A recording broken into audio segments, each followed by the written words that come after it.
nation, we have the resources, we have the capacity. Don't let anybody tell you. Like when Joshua, Caleb, and the 10 others went to spy on the promised land, and only 2 of them came to say that we can do it. And the 10 went around the community murmuring, you can't, da da da da da da da. Mr. Speaker, the yield levy is also going to help with the fiscal consolidation effort and reduce the debt levels of our country. And that also means that we are going to see an improved economic ratings and not returning to the International Monetary Fund, which is the only solution our friends on the other side have always preferred. Why don't you go to the IMF? Go to the IMF. We have shown that we have alternatives to building the economy of this country without resorting to conditionalities that will be imposed on this country. We will not go to the IMF today, we will not go to IMF tomorrow, and we are not going as long as the NPP remains in power. Mr. Speaker, looking beyond the yield levy, government is further taking steps to cushion Ghanaians against the hardship caused as a result of the twin crisis of COVID-19 pandemic and the Russia-Ukraine war. To this end, fuel prices are expected to go down by 1 cedi following the engagement between the Ghana Chamber of Bulk Oil Distributors, the Bank of Ghana, and the Ministry of Finance. Government has also taken some haircut by cutting expenditures, discretionary expenditures up to 30%, 50% cut in fuel coupons for government appointees, imposing moratorium on importation of imported cars, among several others. Mr. Speaker, if anybody has the capacity to bring this nation back on its economic track, it is Nana Addo Dankwa Akufo-Addo and the NPP government. Mr. Speaker, we have done it before. In 2001, when our friends took us and left Ghana in HIPIC, it was former President Kufuor and the NPP government that took this country's economy and built it into a lower middle income until 2009. By the time we gave it back to them in 2017, when President Akufo-Addo came, they had taken us back to IMF. It is President Nana Addo Dankwa Akufo-Addo who took us out of IMF and grew the economy of this country consistently from 2017 to 2019 on a GDP growth of 7%. Mr. Speaker, the Honorable Eric Opoku was talking about our debt.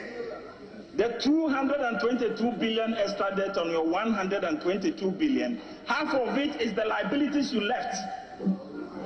Financial sector bailout alone was 21.5 billion.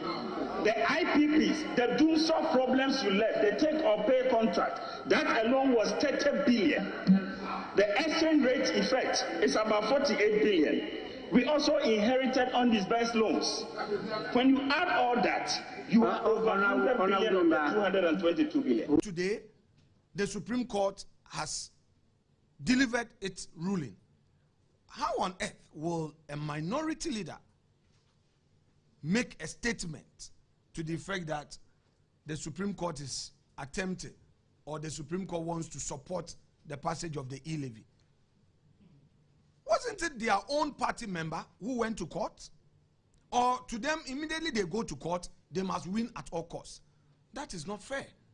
And we are drawing their attention to the fact that if they continue to break down the institutions of democracy, one day they will come back to cross the bridge and there will be no bridge to cross back home. The NDC is destroying everything needed to sustain good governance. And that is not how to operate a democracy. Extremist attacks cannot be the way to go. Argue forcefully. When you lose, graciously accept it. And that is what we did when we were in minority. We didn't go out to attack the Supreme Court when we lost in the Kojoga Adra case. In fact, Ghanaian Times reported front page, Afenyo Makin dismissed. Banner headline, Afenyo Makin dismissed. And if you, 16th of July, that was a banner. Check it, 2015. The whole minority was subjected to ridicule.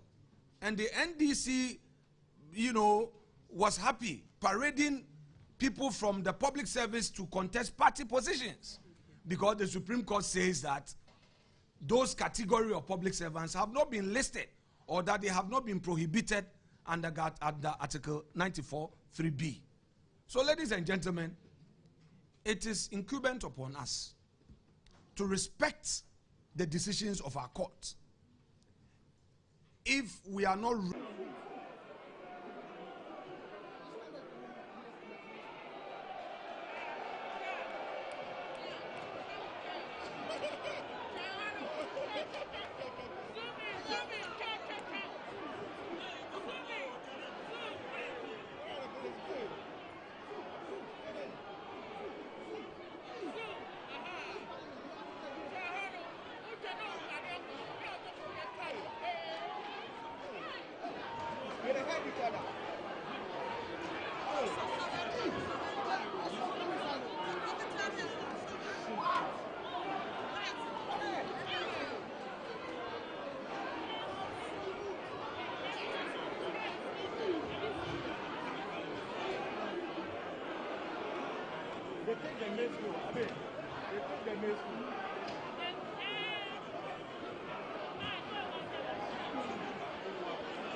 Mr. Speaker, another argument has been made that it amounts to taxing savings or capital in people's wallets.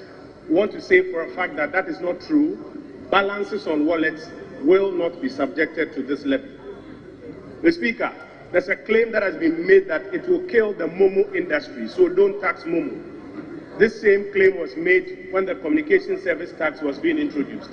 It has never killed the industry. In fact, the industry has grown in bounds, and so it will not kill the industry. On this day, let the people of Ghana know that the minority side, under the able leadership of Honorable Haruna Idrisu, will stand with them, vote against e-levy, remain resolute, resilient, and consistent with our conviction and principle. Mr. Speaker, we are not those who would tell the people of Ghana that Momo is back in the heat of the run-up to elections. And then when elections are over, they make a U-turn and turn around to tax the ordinary Ghanaian. Mr. Speaker, what are we talking about? What we are saying is simple. My brother, Honorable Kojo Konkroma, talks about if you buy something. Momo is not about purchases. And that is what the ranking member said. There are normally 3 levels of taxation. What you earn, such as wages and salaries.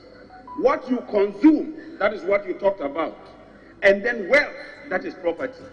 So if I send money to my son in the school to take that money and go and buy books, and you want to tax that, you call that consumption. Let this mark a beginning for this parliament, that next time, maybe as a rule of thumb, we should say that before any tax policy is introduced in this house, it should be subjected to consultations, not just cabinet consultation.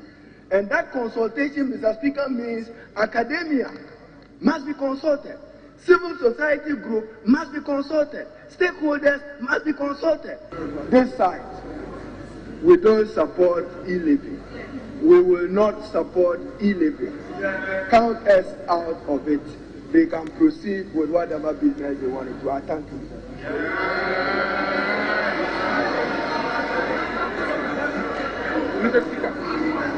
Mr. Speaker.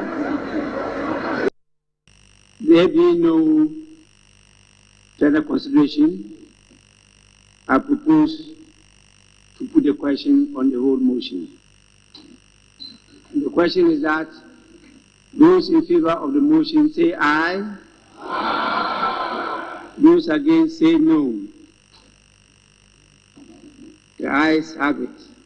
Honorable members, the Electronic Transfer Levy Bill 2021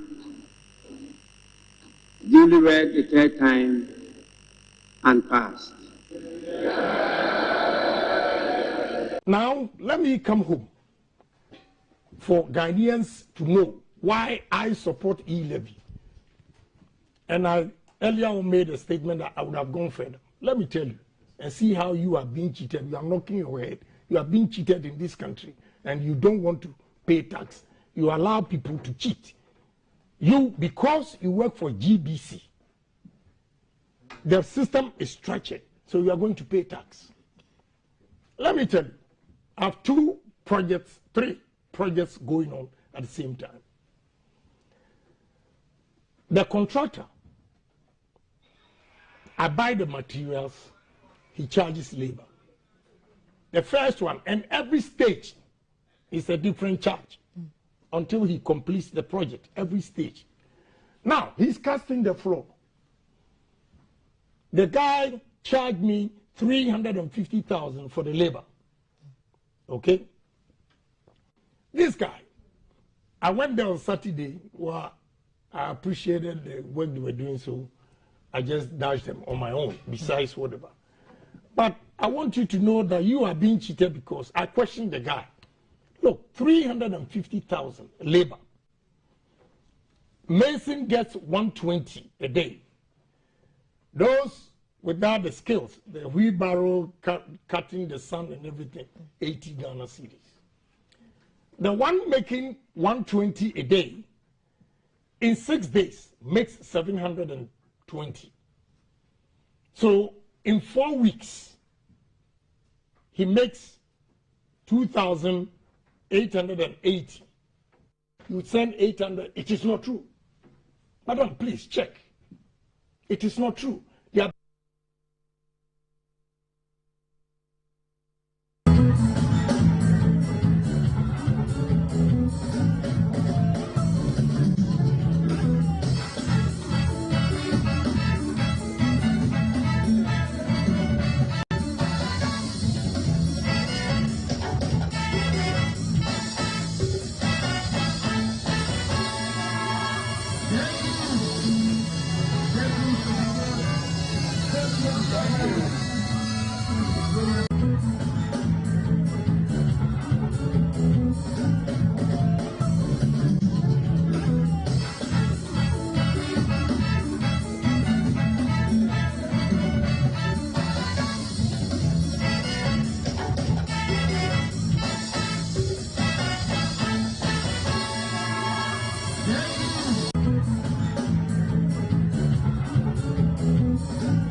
to give legal backing to the process of fiscal consolidation. The government is likely to be required by the IMF to pass a fiscal responsibility law. A fiscal responsibility law will require governments to declare and commit to a fiscal policy that can be monitored.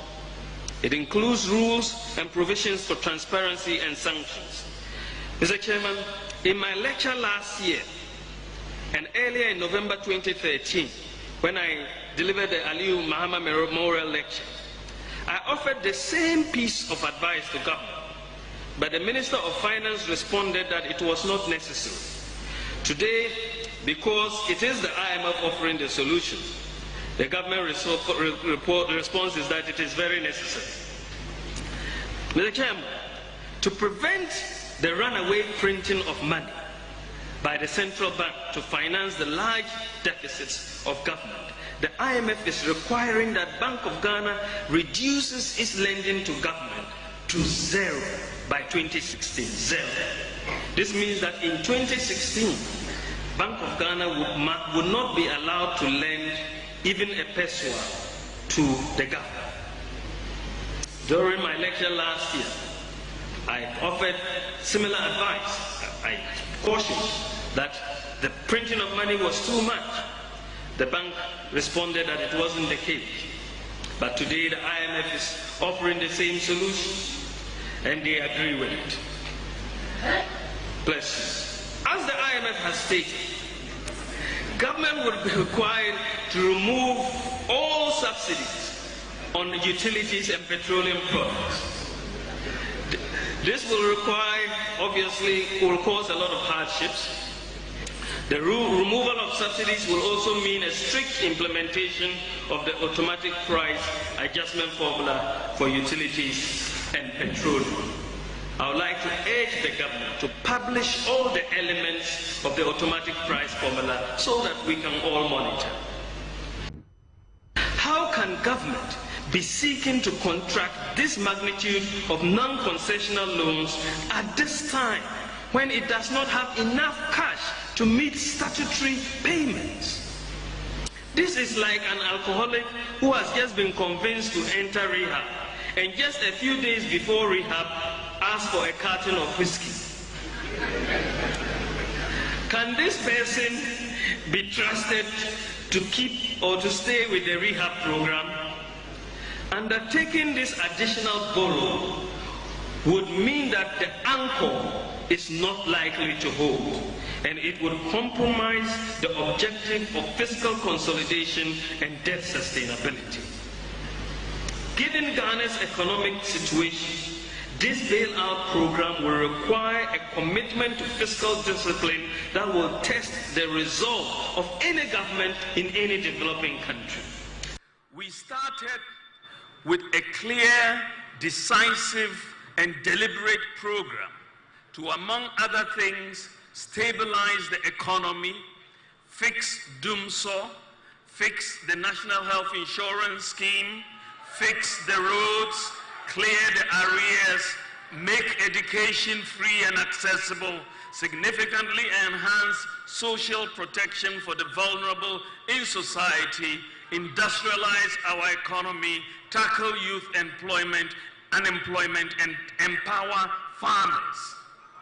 Between 2017 and 2019, all the key economic indicators, such as economic growth, agricultural growth, industry growth, interest rates, the fiscal deficit, exchange rate depreciation, and the trade balance were all moving in the right direction. However, between 2020 and 2022, we experienced severe challenges triggered by the pandemic, which brought the world and our country to a thundering halt. We may be tired of hearing it, but there is no avoiding the fact that the COVID-19 pandemic and the Russia-Ukraine war resulted in the greatest economic depression in the world since the 1930s, with most countries recording negative GDP growth. The severity, especially of the pandemic, was captured in the words of the IMF Managing Director, then asked, and I quote, "This crisis, like no other. This is a crisis like no other. Pandemics don't respect borders. Neither do the economic shocks they cause. The outlook is dire. We expect global economic activity to decline to a scale we have not seen since the Great Depression." End quote.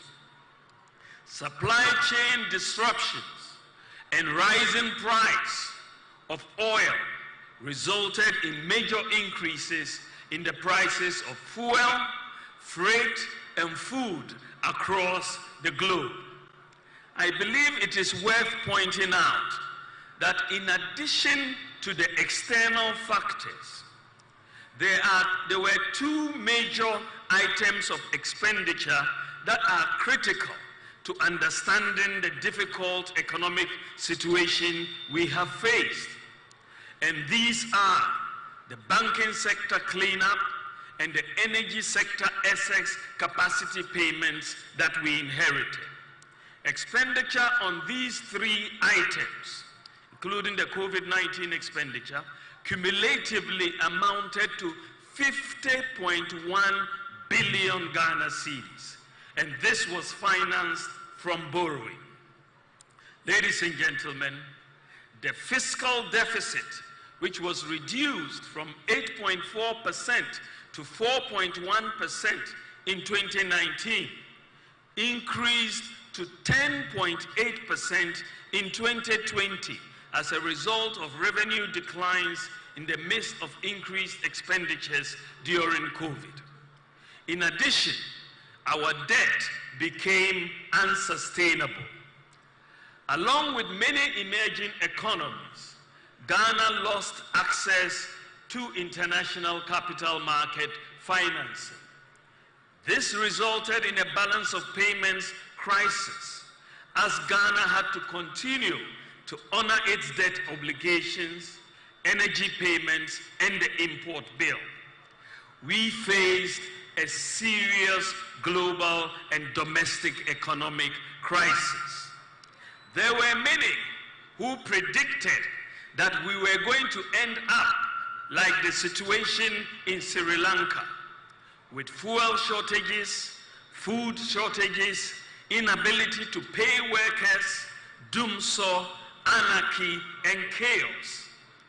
Indeed, Ghanaians were hit hard by rising food prices, increased exchange rate depreciation, and rising fuel prices and rising transportation fares. Bondholders also saw a sharp decline in their net worth following the painful debt restructuring program. We faced very challenging times, but with calm leadership and the support and understanding of the good people of Ghana, we have weathered the storm. The government had to seek IMF support to stabilize our economy and restore fiscal and debt sustainability over 3 years. I must at this stage salute and give particular recognition to the Bank of Ghana, which has come under unfair criticism for taking the necessary measures which help pull the economy back from the brink. To give legal backing to the process of fiscal consolidation, the government is likely to be required by the IMF to pass a fiscal responsibility law. A fiscal responsibility law will require governments to declare and commit to a fiscal policy that can be monitored. It includes rules and provisions for transparency and sanctions. Mr. Chairman, in my lecture last year and earlier in November 2013, when I delivered the Aliyu Mahama Memorial Lecture, I offered the same piece of advice to government, but the Minister of Finance responded that it was not necessary. Today, because it is the IMF offering the solution, the government response is that it is very necessary. Mr. Chairman, to prevent the runaway printing of money by the central bank to finance the large deficits of government, the IMF is requiring that Bank of Ghana reduces its lending to government to zero by 2016. Zero. This means that in 2016, Bank of Ghana would not be allowed to lend even a peso to the government. I must at this stage salute and give particular recognition to the Bank of Ghana, which has come under unfair criticism for taking the necessary measures which help pull the economy back from the brink. The Bank of Ghana provided needed financing to the government at that critical moment. What the Bank of Ghana did was very responsible in putting the interest of the good citizens of Ghana first. The data which is available shows that the financing provided to the government by the Bank of Ghana was temporary. The Bank of Ghana has provided zero financing to government in 5 out of the last 7 years. Zero financing in 2017, 2018, 2019, 2021, and 2023. The Bank of Ghana financing of government in the COVID-19 year of 2020 and the liquidity crisis year of 2022 was because of the domestic and global crisis, with underperforming revenue and no access to international capital markets. We always aspire for. But coming to the lecture, the question is it just another rhetoric or say a game changer? From my point of view, I would say it's just another rhetoric, because let me just take you through the economic data before we even come to his own policies that he was outlining. If you look at the economic data, to just a certain point in the lecture, I was just probably laughing in my head and wondering how the NDC is going to react, because the NDC or the opposition, they should rather be putting out their economic figures to let Ghanaians know that Bawumia is massaging some of these figures. Because if you look at the current economic figures with real GDP growth, we are currently declining.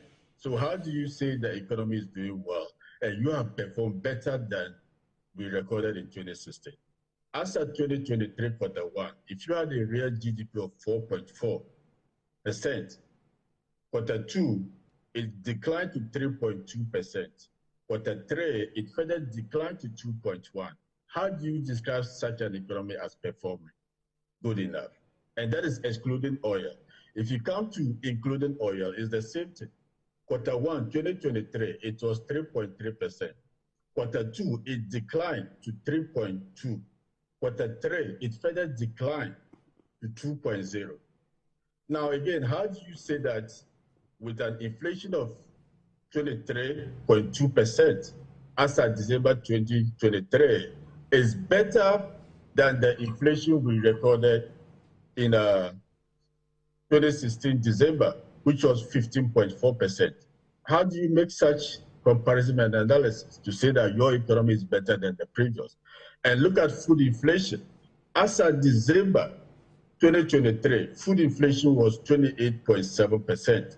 Now go back to December 2016, food inflation was 9.7%. So compare these two periods. Just looking at this, how do you say that 2023 Ghanaians are better off than they were in 2016 when all the economic indicators are showing otherwise?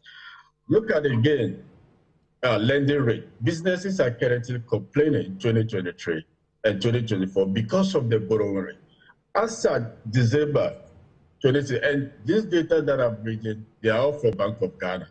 Anyone interested could just go to Bank of Ghana and pull it up. As of November 2016, average lending rate was 32%. So businesses were able to borrow at this rate, averagely. Now, so as of December 2023, the average lending rate, that's the credit market rate, is now 33.75. So how do you compare 33.75% to 2016 figure of 32%? And remember that with interest rates and all that, even 1% rise in interest rate, it's a cost to businesses when they are borrowed. So I really don't know which economic figures Dr. Bawumia was quoting to say that the economy right now is better than the economy we had in 2016. Even the agriculture sector that he was talking of, since this quarter, agriculture sector has been on decline from Q1 all the way to Q3. It's been declining from 6.4 to 6.0 to 5.9. And by Q4, when it comes out, definitely it's still going to record a further decline. How do you say such a sector is performing? Industry, we don't even talk because industry is growing at negatives. Quarter 1, 2023, quarter 1, negative 2.6. Quarter 2, negative 1.8. Quarter 3, negative 4.3. So I was really a bit surprised, like how he was so excited and just talking as if, you know, we should award the NPP a gold of medals and award him a gold of medals. When all these indicators are pointing that the economy was better off, businesses were better off in 2016 than they are currently. Even your policy rate currently, December 2023, is 30%. Compare that to 2016, December, when it was 25.5%. So in all honesty, I would say that it's actually the NDC and John Mahama, they rather need to do an economic lecture to point out all these economic indicators. Because like if you keep letting one sector go, Ghanaians will begin to believe that. Meanwhile, they are all not true, according to the Bank of Ghana own data. Right. Anyone could check it. It's called, we'll get a bunch of data, but you can look through summary of economic and financial as well as other reports. They're all available on the Bank of Ghana website. All right. So you are now even small money you send to yourself, the bank collect, everybody collect, e-levy, why? You know, it's terrible. Then go and read the Ghana Demographic Health Survey. Health outcomes, double disease burden. In 2024, young guys are getting even all kinds of lifestyle, plenty things. Healthcare service, if you don't have money, cash and carry. Quality of education, bobo, kids can't even spell properly. Class size, big. Then come and sit here and say, oh, we are doing it. Nanado is doing what? What is he doing? What is it? Why are you saying? We feel it. What are you talking about? You do what? Because in the name of politics, who speak the truth? Because the person from our hometown. You don't get me. Or from your wherever. Let's be honest for once. The reason we are not doing well is because we are not honest as a citizen. Countries that do well, they value the truth. And truth is not just saying yes or no. Truth is looking for facts. You look for inquiry. That's why we go to school. Education is the search for truth. The truth about malaria, the truth about unemployment, the truth about currency depreciation, the truth about our own prejudice. Research is to find truth. So you push money into research, medicine, hypertension, research into cancer. That's truth. So societies that value truth like Japan, they'll do better than you because you don't value truth. You get me? If you don't, you can pray, but that's not truth. If you don't value, societies that advance, they value truth. They spend money to ascertain the truth about their situation and they solve it, but you don't want to accept the truth. You don't want to accept the truth. You want to tell yourself you are the best and you believe it. The fact that you believe a lie is just delusion. Now you can be delusional. Now delusion means you are lying to yourself. You can lie to somebody, that's dishonest, but delusion is worse than dishonesty. Because delusion means you know you are wrong, but you believe, you convince yourself you are right. We are delusional. Ghana, Black Star of Africa for where? First country of Sub-Saharan, so what? Go and look at all the facts. Some guy did a video on Côte d'Ivoire. Go and look at the Côte d'Ivoire video. Look at the stadiums they are playing in. Look at the stadium of football. Look at the parks. Is the parks in Côte d'Ivoire you are seeing? Is there anyone in Ghana like this? Even Accra Sports Stadium, they stopped that they are going to do music concerts in a stadium. You go and you see nails on the floor and things. Our football is going bad.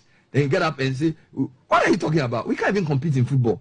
There's no grassroots, AstroTurfs everywhere. We've lost it. There's no commitment to excellence anywhere. People don't even read any properly. Stories are poorly written everywhere. We are just living, shouting every day, convincing ourselves that we have the first Sub-Saharan African country for successful elections. You see there, look at Senegal. Don't rest on your own. Let's get serious. Let's go back to truth. Speak the truth. Why are we failing? That's the thing. Let's go. Let's ascertain the truth. If you don't value truth, you can't advance.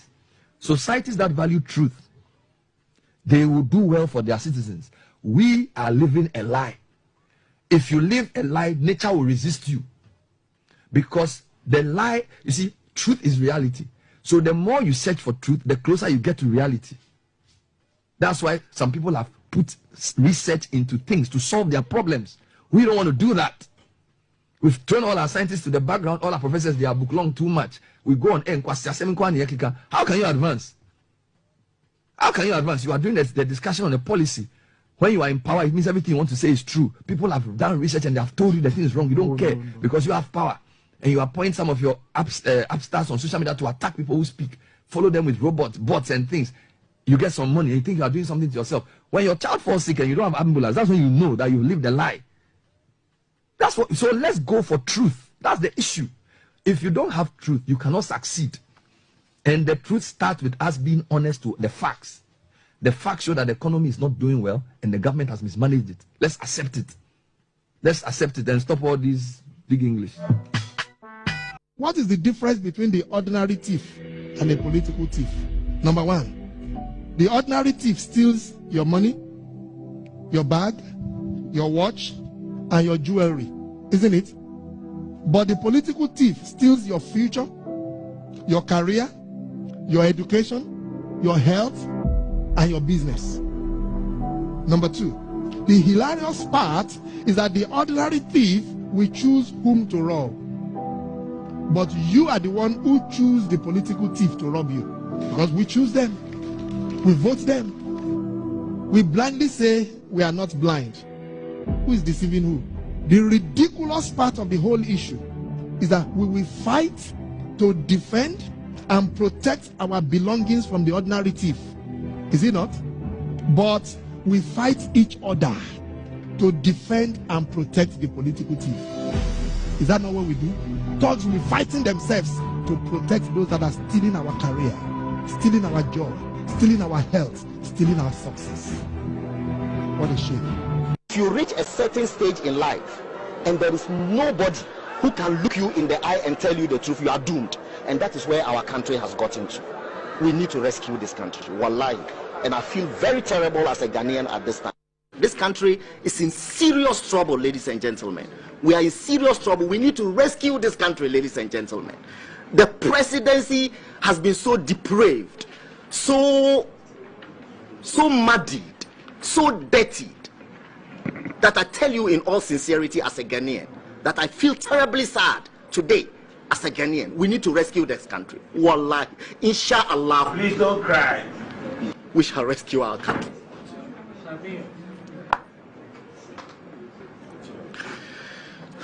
Government is broke, government is broke. The people are spending billions to go inside the government that is broke. Have you ever seen a minister who resigned because government is broke before? Government has no money. Have you ever seen a governor who said, ladies and gentlemen, when I was elected, I thought the government had money. Now I discover government has no money, I resign. Have you ever seen it? Government has no money, but they are bringing money out at election time. Where is that money coming from? So they are lying.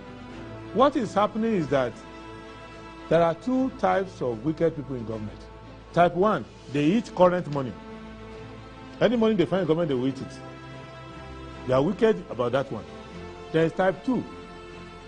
Type 2, they eat current money and future money. They will say, my term will end next year. When I leave, how will I eat money? Let me borrow money now and borrow money of the future and eat it now.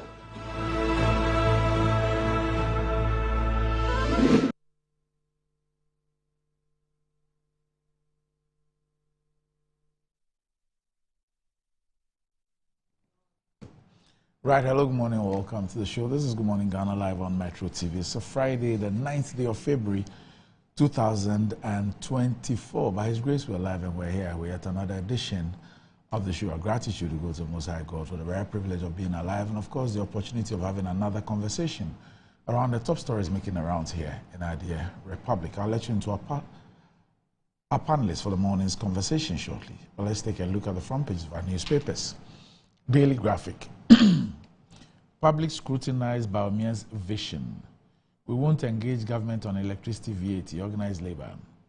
GCB Bank Platinum Conference held. And Constituency Watch is on the Efia constituency.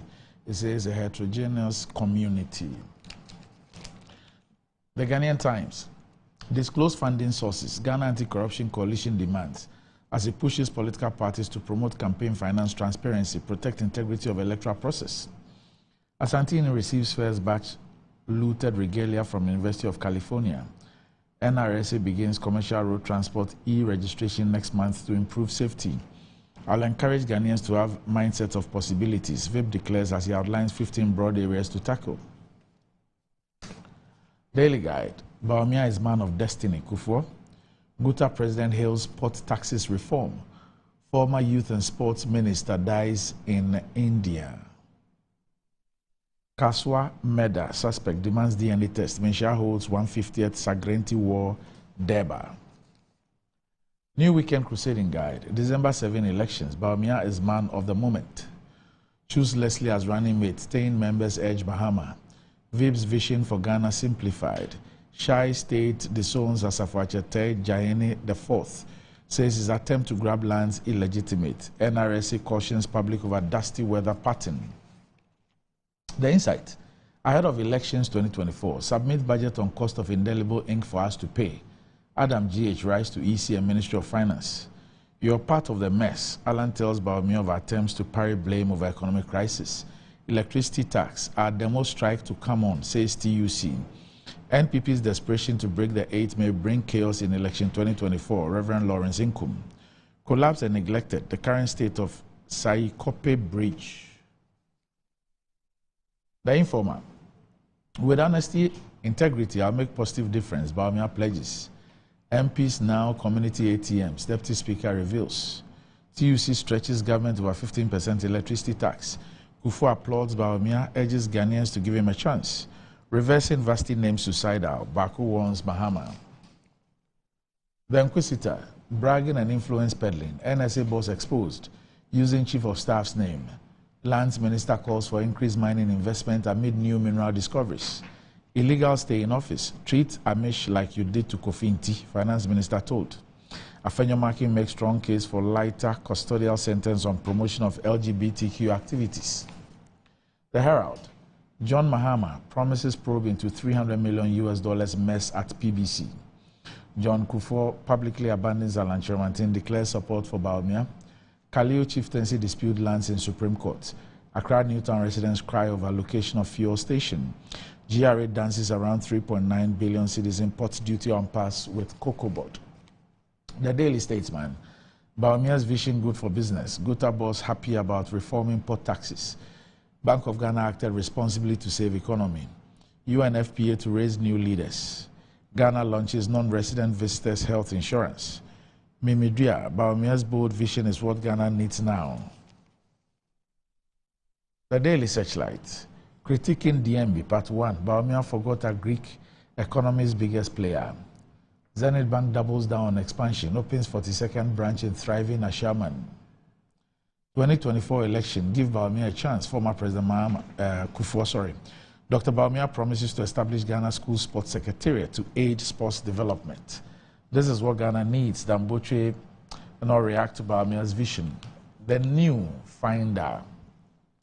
Bawumia's 70-point agenda to propel Ghana into the 4th industrial revolution. Bank of Ghana acted decisively to save economy. Dr. Bawumia. Asanteman gathered at Menshia to commemorate Sagrenti War. Daily Post. From frying pan to fire. How Alhaji Bawumia hammered the last nail into his own coffin with more false promises, lies, and half-truths. Bawumia's speech was empty. He's been good only as a comedian. Alhaji Sinari jabs. Ghana experiencing worst and punitive tax regime ever, said Tekpe. Kaswa ritual murder case. Second accused says first accused framed him. The Catholic Standard. Clearer education partnership agreement needed between missions and state. Ensure accountability at all times. Bishop Essien to clergy and laity.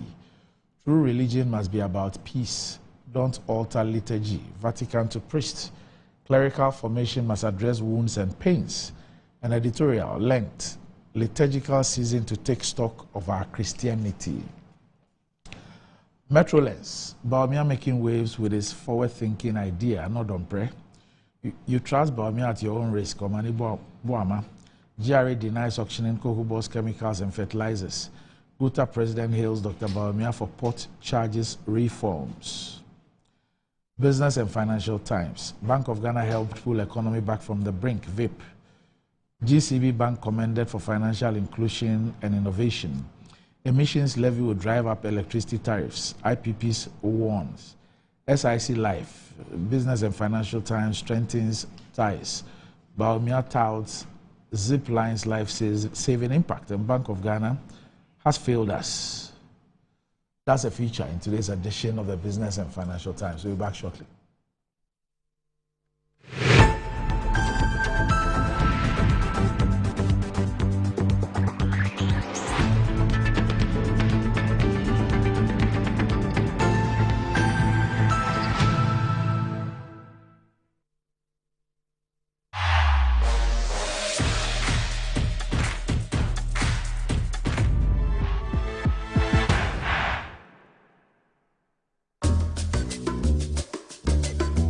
Pascal is showing his boss the efficient new technology they've installed. She is pleased, but now she's asking, why is that still there? Pascal explains that he hired a security guard to protect the data shed. The boss is not so pleased anymore. If you haven't upgraded to cloud storage yet, it's time to get business done better with MTN Business. Discover the perfect blend of quality, modern elegance, and affordability with Kingdom Home Real Estate. At Kingdom Home Real Estate, we cater to both local and international clients, offering exceptional housing options in Ebri and Ekropon. Our properties are conveniently located, providing a tranquil atmosphere, top-notch security, and essential amenities such as electricity, water, and backup generators. Our strategic locations offer easy access to popular tourist destinations, all within a 30-minute drive from Accra. Visit us in Ekropon right after the Latte Junction, or in Ebri near the Ebri Girls Senior High School. Alternatively, you can reach us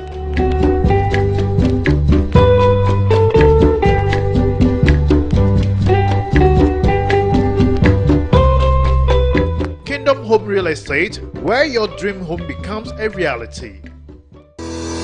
Enjoy the fruits of your labor, they say, but as humans, aging and physical infirmity stands our way of enjoying our mansions and homes. It often becomes challenging, if not impossible, to use our stairways day in, day out. With portable American pneumatic vacuum elevators, PVs, you are assured of unlimited enjoyment of your mansions and homes. It's a self-supported elevator for vertical movement of humans and goods at homes and offices. The original comes in 3 custom-made models with wheelchair accessibility. Call it luxury, but it's a necessary imperative for vertical mobility. Do not let aging or infirmity limit you. Get one for your easy vertical mobility at home. It's affordable and can be installed in just 3 days without modification to your existing building. It's however easier to incorporate it at the construction stage. We also have traditional Fuji elevators and escalators for your high-rise buildings and malls. Visit Lifts and Elevators Company Limited at Sakumono for your elevators nationwide. For free consultation, to call or WhatsApp us on 0200-535-515. Lifts and Elevators, the elevator people.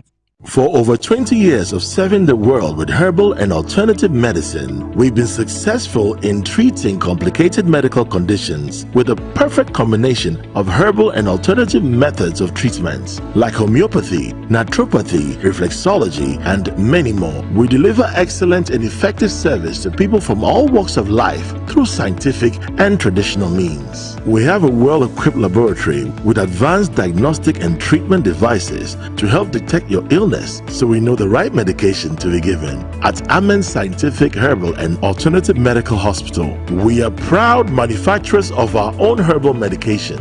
Our zeal and passion to save lives with our patients at heart and outstanding achievements since 1996 has won us several awards. That is why we say, go herbal, go Amen. We are located everywhere in all the regions. Amen Scientific Herbal and Alternative Medical Hospital. Allahu Shafi, God is the He. Hey, what's up? How far with your internship? To be honest, I'm so nervous about starting this new role on Monday. Oh, please. I know you'll be great at it. You should be worried about what benefits they have. Example, do they have health insurance? I doubt they will have that for internet. But no shaking. I have NHIS already. After you are on a line, ting. Ina, look at you. What are you going to do in your office when you can just download your app to register for an NHIS membership? Yes, my people. You heard right. You can now download and register your membership on my NHIS app. No long queues or tedious paperwork.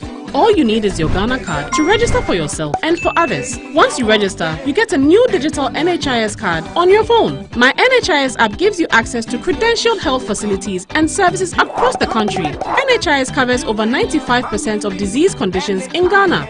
Access to healthcare just got easier. Now let me sign up quickly. Miss Seth, I'm starting work next month. Stadium feeling, everything 12 January, I got him say about Afcon every year. My Afcon and Soja call. I won't fear Hisense TV, Afcon TV, and a sound system. Yatisu say who?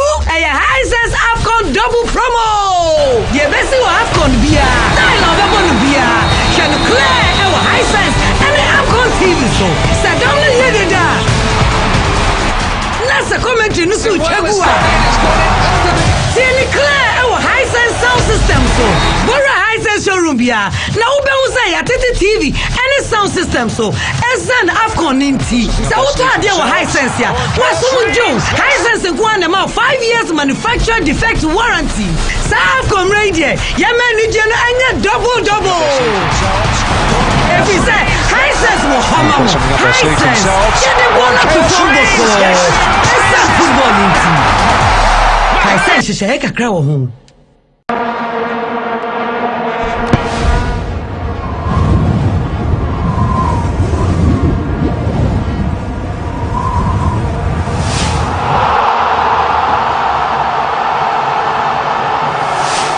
Star Assurance, your solid partner.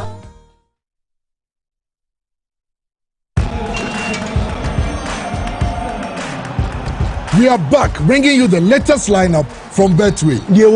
Betway starts strong with their front two, with Free Play Friday and Swipe Bet. In the middle, you've got all the control with Cash Out and Build a Bet. Plus, with Win Boost, you can boost your sports bets. At the back, they have Smart Picks and the Partial Daily Jackpot.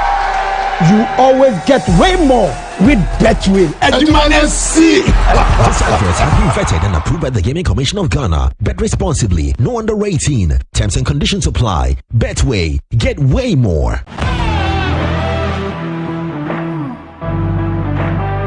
The biggest car center in Ghana, offering unparalleled round-the-clock service in autos and accessories.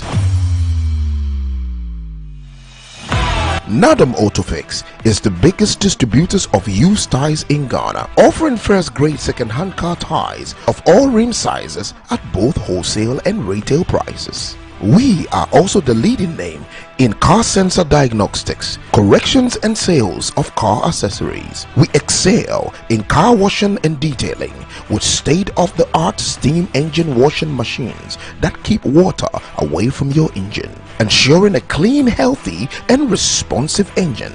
Nadam Autofix, the first name in servicing, car accessories and car washing. Visit us today and experience the world of class difference. Find us today at Asoridaho, directly opposite Dansoman KFC and the Shell filling station. For more details, you can call us on 0503 244 266 or 0535 339823. Nado Motofix, Wukwain Sunyonko Papa.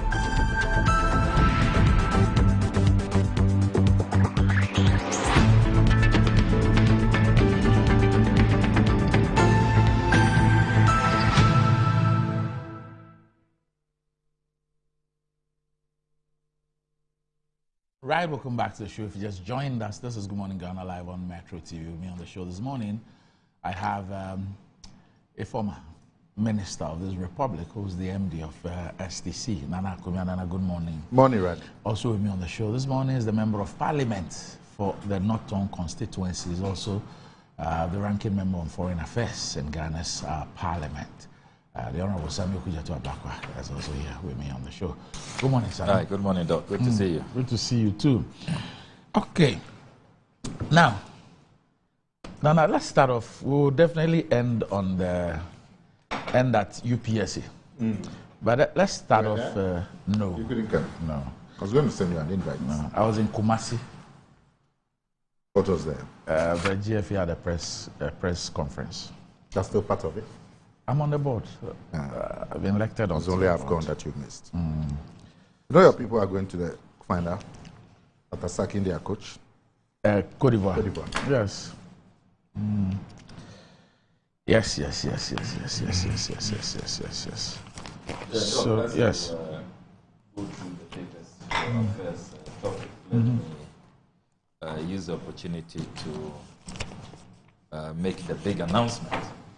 Big announcement? Yes. Tomorrow we are going to be commissioning our second resettlement project. Oh, what is the big announcement? I thought another expose. You know what I thought? What did you think? I thought he has been chosen as the running mate. Oh my God. Oh, okay. So, and you will be the one to announce it. What if you've been chosen? How can you announce? If you've been chosen, you can announce it. No, but Doc and Nana, you can understand why my biggest priority, what engages my attention, what has really been driving me over the last 5 months has been finding decent accommodation for my displaced, beloved constituents. Following the spillage from the Akosombo Ekpong dams on the 15th of September 2023, we have not had any respite. As we speak, there are thousands of my compatriots and our fellow Ghanaians who are living rough under the vagaries of the weather. Some are in tents, some are in congested classrooms. I am eternally grateful to the vast majority of Ghanaians who have rallied behind us, who have come to support us. That led to the first resettlement project by the First Sky Group, Construction Ambassadors, their subsidiary, which is currently housing 300 people. We decided that all the cash donations that were coming in, instead of probably using it to buy perishables and consumables, why not set up a structure, have an accountability elders council, they open an account, and all of those monies are paid into that account. I'm not a signatory to the account, and as those funds come in, we use it for what is the most pressing need, which is shelter for our people. And that idea has borne fruits, and tomorrow, His Excellency, the former president, and incoming president, President John Dramani Mahama, will do us the honors. At 2 p.m., he will be in Bakwe to commission the second resettlement project. And this project is really, really beautiful. Nana, you like it. The Honorable Regional Minister was with us earlier in the week to inspect all of what we have, been doing. Yes, the affable Dr. That's Lecha. my man. Oh. Yes, really, really nice man. Really nice man. And I admire him for his maturity. So I took him on a tour of the... All our ministers are like that. Not all your ministers, please. Don't stretch your luck. Dr. Lecha had a nice time with us, taking your taking agency him through is under which ministry? Transport. Okay. Transport. Okay. Yeah. That's a strategic question. Yeah, but back to this, the joy of the moment. So this resettlement project is disability friendly. This time we are going to prioritize the fiscally challenged, and we'll also prioritize the aged, because it's really traumatizing seeing these people, living in tents. And soon the rains will be upon us. One wonders how they are going to survive, in these tents. So I am happy that we've been able to put this project together. I had to raise a facility to augment the shortfall. And from the bank? Yes. Yes, but it's worth it. It's worth it. I believe that as donations keep coming, you'll be able to retire it. But you took that risk for people? Yes. Wow. Yes. Because, wow. Doc, you should come and see. You'll break down. I mean, when you enter the camps and you see how people who had their own homes not too long ago, had their own properties, their own televisions, and now have nothing and are just living like refugees in abject destitution. This is Mepe. Yes, in Mepe. You know, so at the construction ambassadors Thanksgiving service. Yes. Zoom Lion. Zoom Lion, yes. Promised to build one. One, yes. Is it happening? It hasn't started. It hasn't started. And I like the collaboration. He says he'll release the funds to construction ambassadors yes. to do it. Yes. So we are waiting for that to take off. And then there's Prophet Amwatin, who has also promised that he will start one, he and his congregation. So we are waiting for them to also take off. But this, how much does one cost?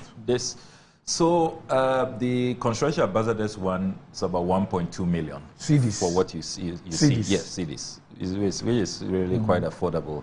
Ours went up a bit. Ours is about 2.5 million cedis because we enhanced the design. We added kitchens, so large kitchens, so that they can cook within if they don't want to cook outside. We added storerooms, and then we added TV rooms, and meeting rooms, so that at least it'll be more functional.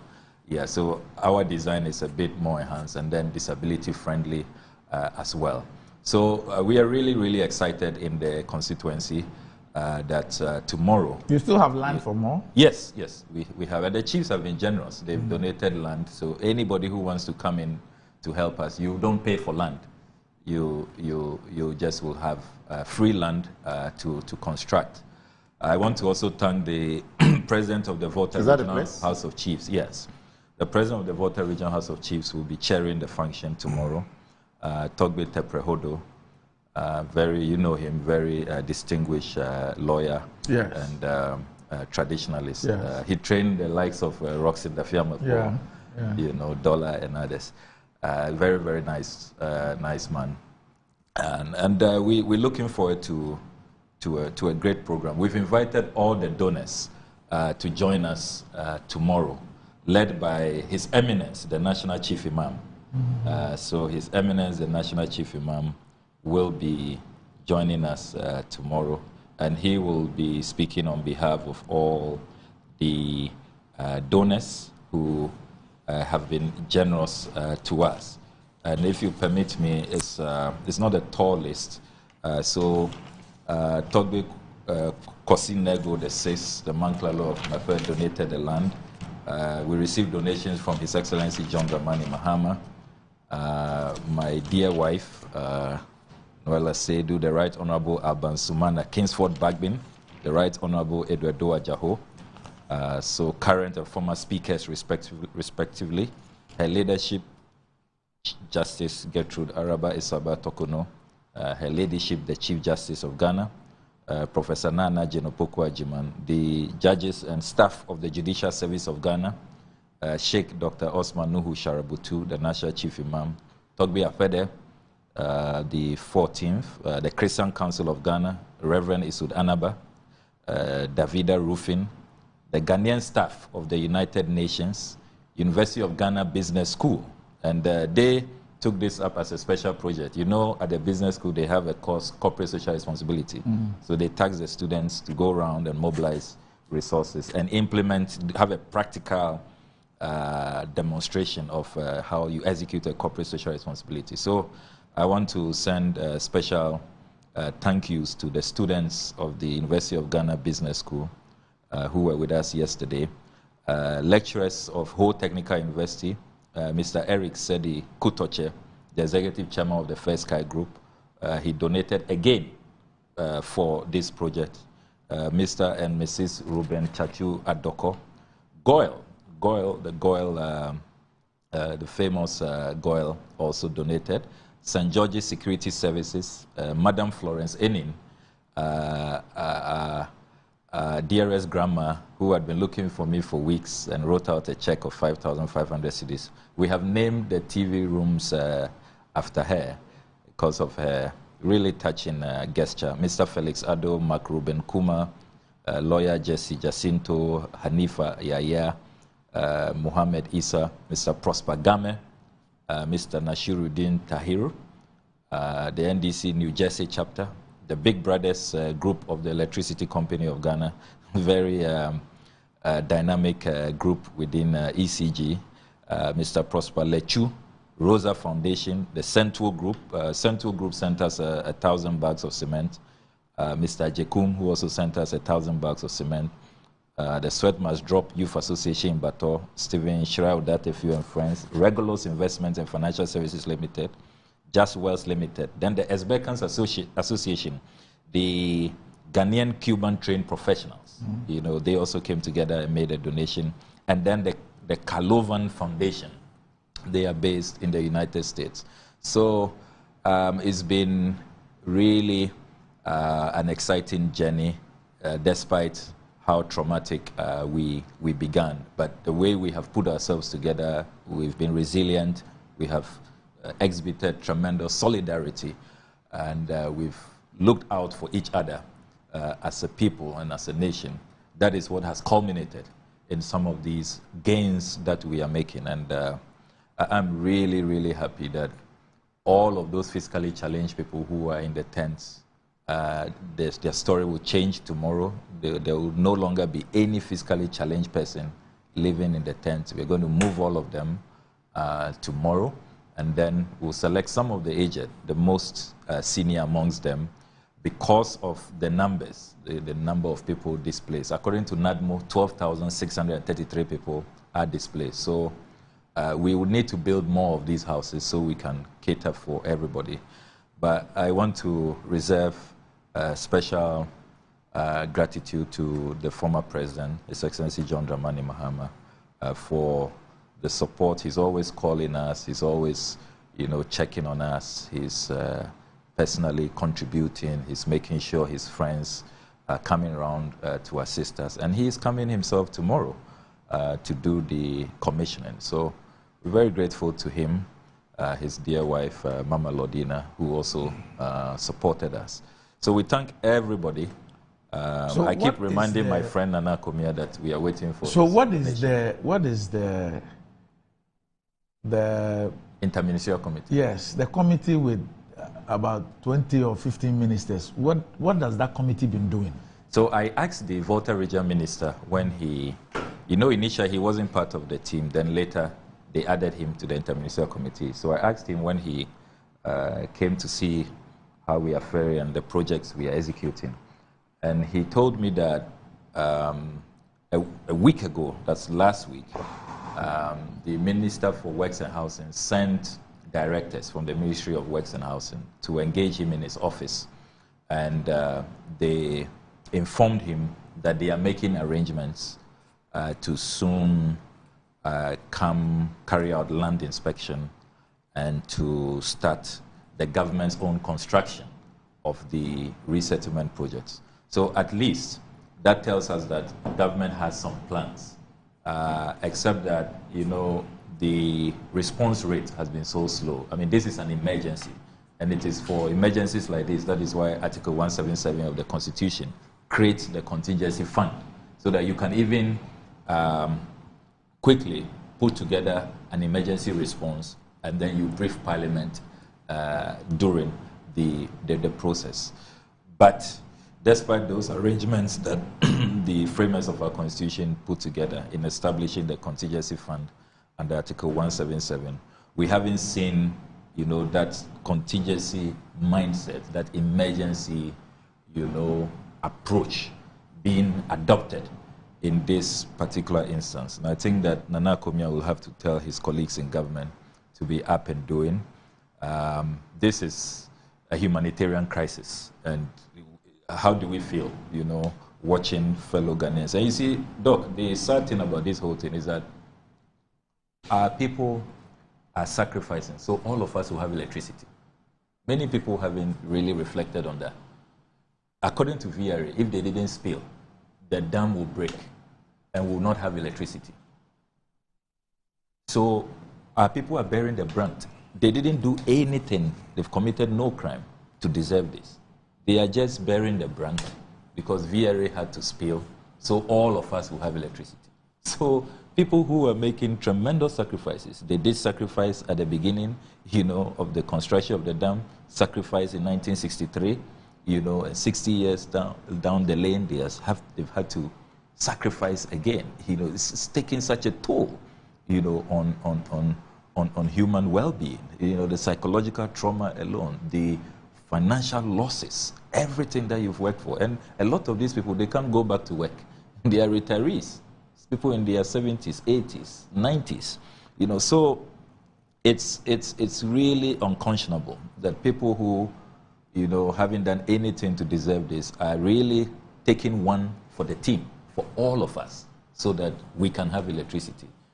This is a slow response that we get from government. But my approach as a local leader is not to wait for government, throw my hands in despair and say that, government is not acting swiftly. So are we suggesting, this happened when, the spillage? September okay. 15th. Okay, so are we saying that, but for these efforts, by public-spirited individuals and you as the MP leading it, this happened in September, we are in February, towards mid-February. Nothing would have happened? Yeah, it's incredible. We would not even have had one room for the people. 5 months? Yeah. I mean, it's incredible. You can't believe it. But that is what we are going through. Anyway, okay. So I'm told that the Wembley people have informed you that they will build a 7-a-side pitch for the people. Yes, okay. yes. Let me thank Coleman. Coleman called me. Yeah. And your Mr. Frank Educal Bank, he's an Odadi, right? Yes. Okay. Yes. Okay. So he's commending you for a great job done. I'm sure he's proud. Yeah, he's my respected senior. He's proud of you as an Odadi. Anyway. Yes. Sammy was asking about my contribution. Yes. Yes, I'm going to make a contribution. But my small worry with what you've just told us is that you said President Mahama is coming to commission. Yes. Which under normal circumstances would not be a bad thing. But you see, this is a project that all kinds of Ghanaians have contributed, and you including President Mahama himself. Yes, and you enumerated many of the people who have contributed. Many of them, I mean, these are people of diverse political persuasions. That's true. Yes. So but for the record, I've also invited the Volta region minister. I would have thought that the region minister will be there. I would have thought that maybe you could have gotten, I mean, President Mahama could attend, the special guest, but maybe the commissioner, you could have gotten maybe the paramount chief or some neutral. Okay, somebody neutral. Somebody neutral political. Oh, but it won't be an NDC event. It's well, once you're having President because Mahama, you see, if you look at the profile of donors, he's the most chief. That's why we chose him. Once you're having President Mahama there, you have given it a political color. No, not at all. No, okay. You think the national chief imam will be attending a political rally? No, it's not going to be a rally. You see, we are using Ghana cards. No, I know you may have Ghana flags there. Yeah. There's no. I'm saying that because Ghanaians of diverse political persuasions have contributed, including myself, potentially. We've been waiting for as of now, you have no locus. Yes, but I've been invited to contribute. But you haven't. And I intend to do so. So until you contribute, you have no locus. You have no locus. So that's why your name is not on the plaque. You know, all those who have contributed, their name is on what I'm saying the is donors plaque. It would have been better if you had gotten, say, a paramount chief or somebody politically neutral. That's my only. Well, it's not too late. It's being chaired by the president of the Volta House of Chiefs. But Nana, the bigger picture for many people who are watching this program, the bigger picture, and that's the question I asked. Yeah. That if such a disaster has occurred, the official reaction. But you remember last 2 weeks or so, I asked you, are you saying that there hasn't been any input from official sources? And you said, really, Nana, as we speak, because this thing happened, the president himself, the vice president went there. The president himself went there. You forget about what he said, but he went there. The government itself announced the setup of this team with almost every important ministry represented by a minister. Then from September, October, November, December, January, February, 5 months. So if these public-spirited groups and individuals led by the MP had not done this, is government saying that the situation of the people would have been that? Well, I don't know, maybe they are doing something because there's a ministerial committee. But at where are they doing it? So maybe they have to be coming out with the information. And it's only 5 months. It's only last week that the regional minister says that they sent some directors from the Ministry of Works and Housing to meet him. They haven't even done designs. I asked him that, did they show him a design for the building? He said they are now coming to engage us to see our lifestyle. How do you explain this? I think that the chief of staff is the head of the ministry. Yes. Look at whole chief of staff. How do you explain this?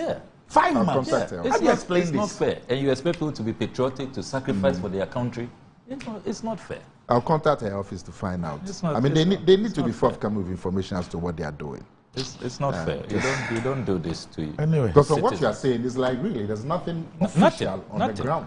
Because you see, the thing has happened by the grace of God, the weather patterns and everything. So we don't have a problem with spilling again. But the aftermath of the spilling, the spilling left in its wake. 1,500 houses were damaged. It left in its wake. We all saw. We've all seen the destruction.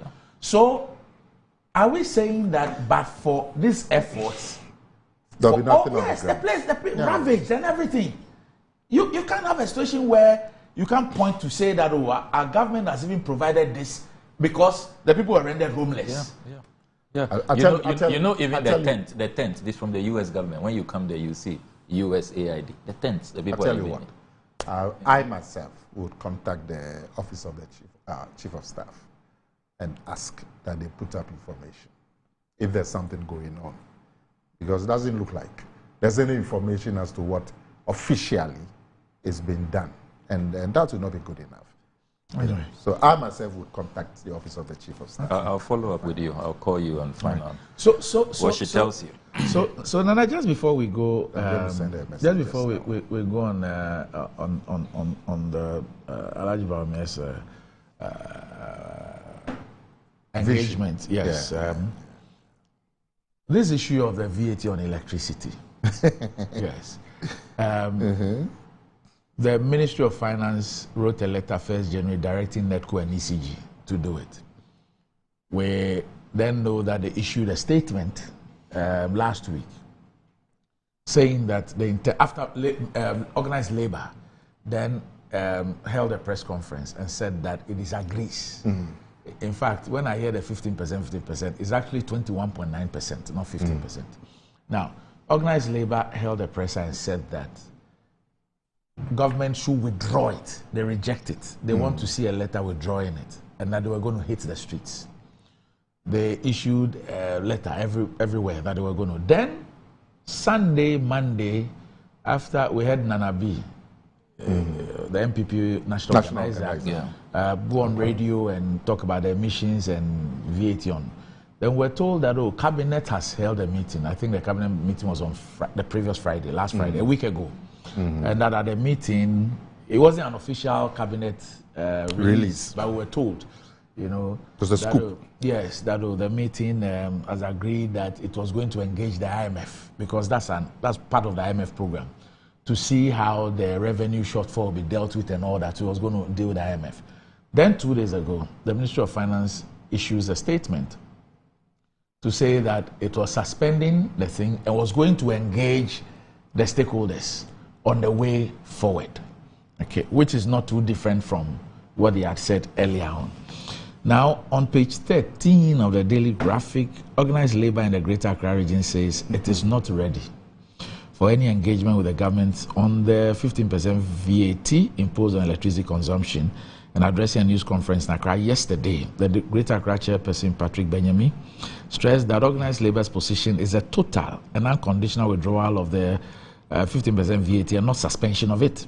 He said if the government failed to heed the demand, members of organized labor will lay down their tools next Tuesday to drum home their demand. He explained that the implementation of VAT will aggravate the places. We as Greater Accra organized labor associate ourselves with the demands of our national leaders and thereby emphasize that we cannot pay VAT on electricity.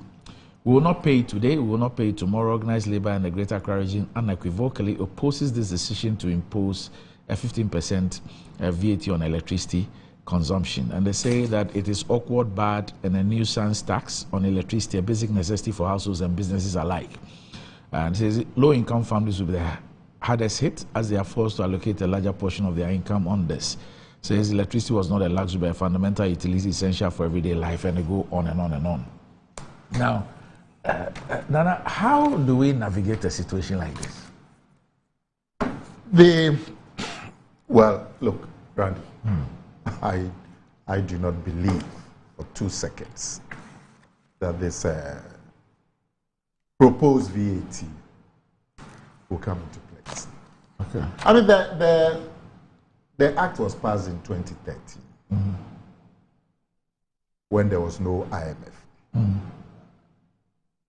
But of course, in 2013, then the doomsday came. So really, there was no room to impose such a big tariff on electricity when the electricity was not available. This attempt to bring we had an IMF program in 2015. Yes. But we didn't include it. It was passed in 2013 yes. when there was no IMF. Yes. But even then, it wasn't implemented. I can understand why it wasn't implemented in 2013 when it was passed. Because once you pass it, it means there's an intention to implement. Because then the doomsday started and so on. So now, this new introduction, bringing it back, how many years? 10 years down the line, I don't think it's going to be possible. And the case is strengthened by the action of the labor unions. And so government will have a good bargain in hand in telling the IMF that this particular condition is not going to be possible. So now the letter suspending it, I see it as really is an intention. It will not be done. The TUC is saying, and the labor unions are saying that they don't want a suspension, they want a withdrawal. We're just playing around with words. At the end of the day, suspension means it will not be implemented. Now, if you look at, just a minute, if you look at, and here I'm looking at actions of government. If you look at government's actions on the universities bill, will organized labor not be fortified in their current position?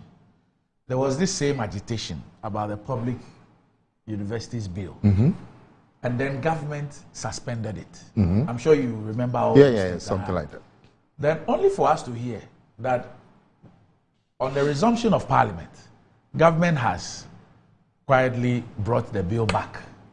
What I to, heard to parliament. What I heard about that particular business of the public universities bill, what I heard, I stand to be corrected, but what I heard, it was supposed to be the Open Universities Bill, and that there was a typo on the other paper of Parliament.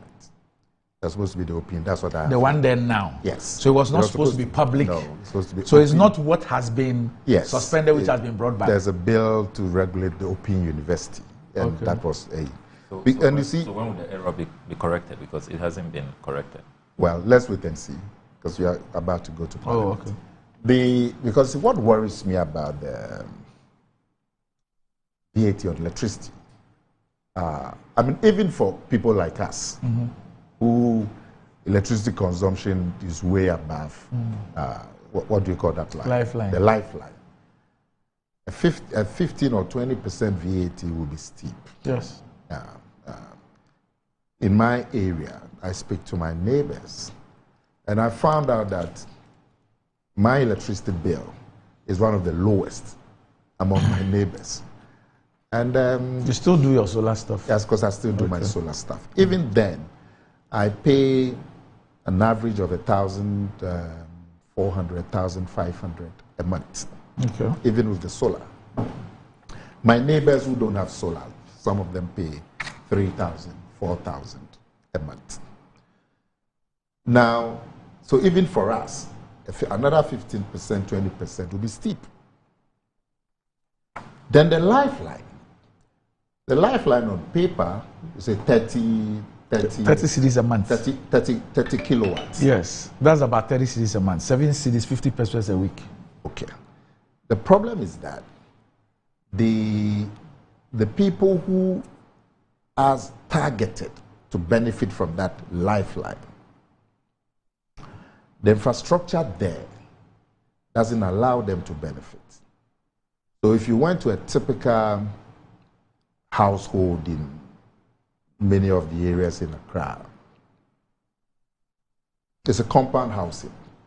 Compound housing means many families, maybe 5 or 6 families. You go to Teshi, you go to Nungwa, you go to La, you go to Adabraka, Kokomemle, Biokoshi, Kolegono. These vast areas where you would expect people's consumption to be around the lifeline. But because the meter that the typical compound house would have is 1. So a single family, maybe a fridge, a fan, 2 fans, 2, 3 bulbs. No, you can't now. You can't. When the lifeline was up to 50, yeah, then you could have all that. Yeah. But now, 30, yes. Now it's 2 bulbs and a fan. So now the lifeline... You can't even add 1 TV. So the lifeline too has been reduced. It's been reduced from 50 to 30. The lifeline rather should have gone up to, to about 100. Yeah, is this 50 to down 30. To 30 yes. It should have gone up to 100. Then you could have exempted more people. Then it could have been a bit more palatable. So now it's 2 bulbs and a fan. If you have 1 TV, okay. Even so, black and white TV. So if you are not careful, even without the compound housing, even if the meter is just for 1 family of about, with this, they will still go above it. Yes. Now when all the 4, 5, and they 6... collapse the band too. You know, you used to have the band being like, let's say, 50 to 150. Yeah. Now it's 30 to 300. You are in the same band. Yeah, so the band is also being collapsed. So even those who are around 50, 51, you are in the band with the people around 200. And 200 is quite a lot of consumption. Okay, so but the point is that because of the way the meters are structured, all the people who are at 30, even 50, because the meter would, the household meter would register the consumption of 6, 7, 8 families. And so the consumption will go way above the if you are doing 30, it takes you to 180. You go above way there. So even if they are doing 30 and you have 6, go to 180. So they will pay the VAT. You know, for me that's my major worry. So really, it's not something that will be palatable. But didn't all this thinking, this analysis, go into it? Because in coming up with a tax measure, you ought to look at all these things. You know, because this one, the IMF is involved. So it's probably not just a straightforward government measure. There are external forces involved. And so you would find out that the local reaction can be more complex than you would see. We still made a case for example, what we call social intervention policies. I mean, government told us that they made a strong case for why ABCD must stay and must even be enhanced. So my point is that you have different tax measures, and the effects of these tax measures are also quite different. I mean, how tax A will impact on people is different on So I'm just asking whether all this thinking, this analysis didn't go into it. You want to impose VAT on electricity and you want to exclude lifeline. You obviously know that this will be the effect. You are increasing electricity by about 22%. You have already instituted a quarterly review from the last quarter of 2022 as far as electricity is concerned. For me, you've dismantled the band. Yeah. So there are all kinds of reasons why it cannot be implemented or it should not be implemented. But I'm also intrigued as to the thinking of government in 2013 when they passed this law. I don't know what the thinking was. And then having it lie on the shelves for 10 years, and then another government bringing it back. I don't know how these things function, because when you look at it objectively, electricity, which is not a luxury, because electricity is basic. Electricity is almost a human right now, and that if people are deprived of electricity, it will amount to affecting their dignity as human beings. So putting up so much taxes, I mean, if it was on beef gin, which we had a lot at your event.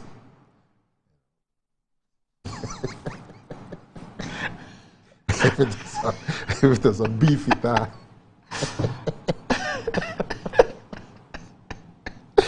if it was a beef eater gin. A single malt Glenfiddich, 18 years. Yes. Yeah. There are a few on my table.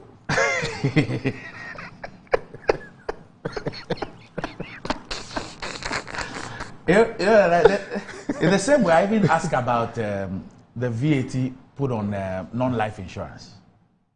Non-life? Yeah, so third-party insurance. Third-party? Insurance.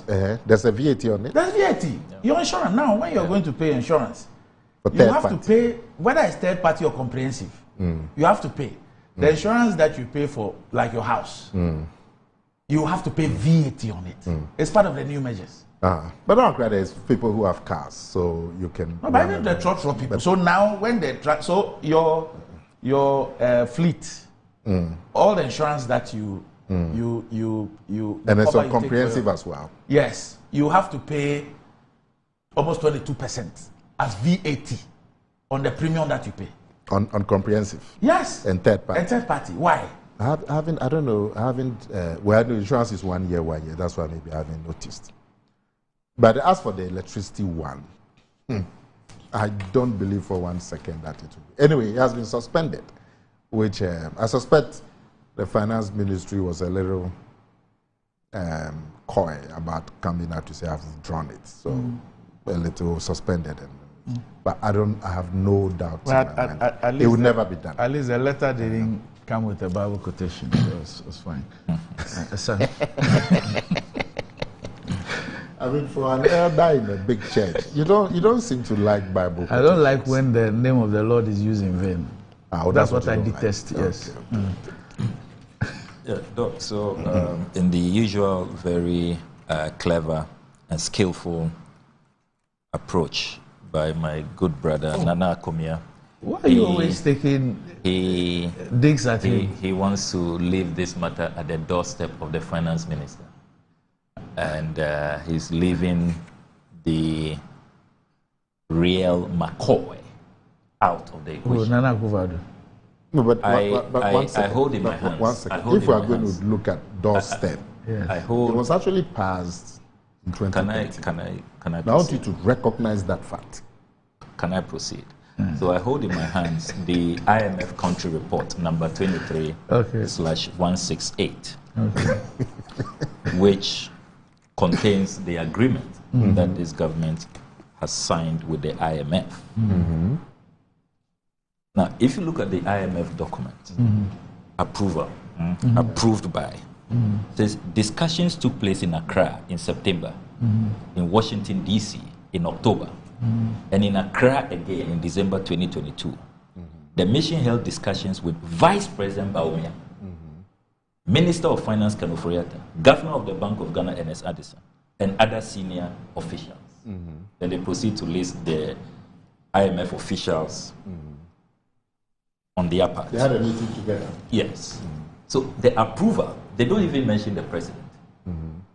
The vice president is the first name, is the first official. He led the negotiations, according to the IMF, according to this IMF document. Now you come to page 13 of this document,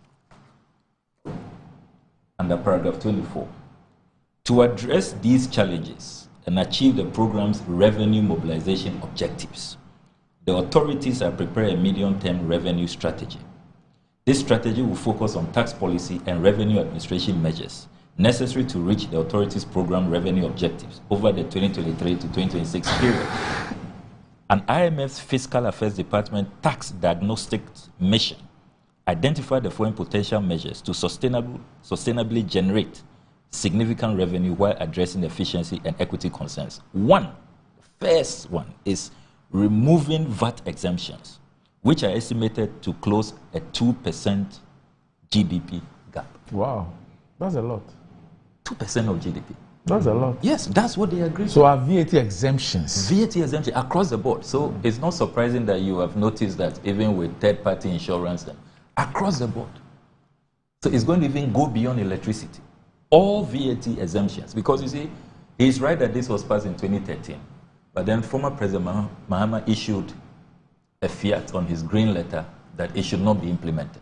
So it hasn't been implemented for about a decade. So you have all of these VAT exemptions in the system. Now, because you see, when the laws are being passed, the practice in Parliament is that normally it would be quite omnibus. Then later on, allies will come and then work out the fine details. So in working out the fine details, VAT on electricity was exempted. Now you have gone to led by Bawumia, and the IMF cannot be lying to us. It's here, those who approved this agreement say that. Well, not to interrupt. Did you say they met people separately or they met them as a team? As a team. Let me see. Discussions took place. Yes. Let me see. But 1 second. Yes. Let him read it. Yes. Discussions took place in Accra in Washington. September. Mission had discussions with Vice President Bawumia, Minister of Finance Ken Ofori-Atta, Governor Addison, other senior officials. So you mean they met as a team or separately? Yes. Well, it's not said. But anyway, let's go. But just there to be sure of that. But you see, so this attempt, and you see, a lot of that is going on when you listen to Bawumia himself. When it is unpopular, it's not me. But the truth of the matter is that the decision to go to IMF was taken at the cabinet. At the cabinet, yes. And the president phoned the IMF chief and informed. And so government of Ghana had a position. Exactly. Set up a team and issued a for the team to negotiate with the IMF. Exactly. And report to cabinet. Yes. They didn't even have the right to by themselves make agreements. Yeah. Everything they did was subject to the approval of the president and cabinet. Exactly. Exactly. So why this attempt to exonerate somebody? To shield somebody because he's contesting an election. Who made the attempt? When the IMF is telling us, the first person they met. But Randy, who was the leader of who this made the attempt? Who made the attempt? All of you, Bawumia himself, you have done the same thing today. So what have I done?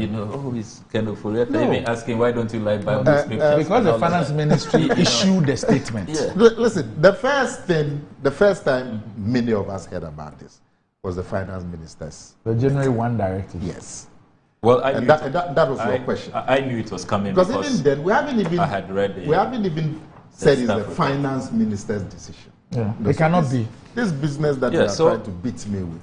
Okay, it's not fair. So since you have come around, it's okay. I hadn't gone anywhere. You have gone far afield, trying to, exonerate your campaign project. I'm glad you must come into this matter. Am I exonerating somebody? No, you haven't. You were speaking to where the directive came from. Yeah. And you were skillfully. So why are you allowing him to go on this tangent? No, but I've made a point. Skillfully living matters at the doorstep of Ken Ofori-Atta. But it looks like he knows something I don't know. I'm glad that we've all come home now. I'm glad that we are now on the same page. Page 16 of this agreement. Page 16. Son of man. Katuso Nana.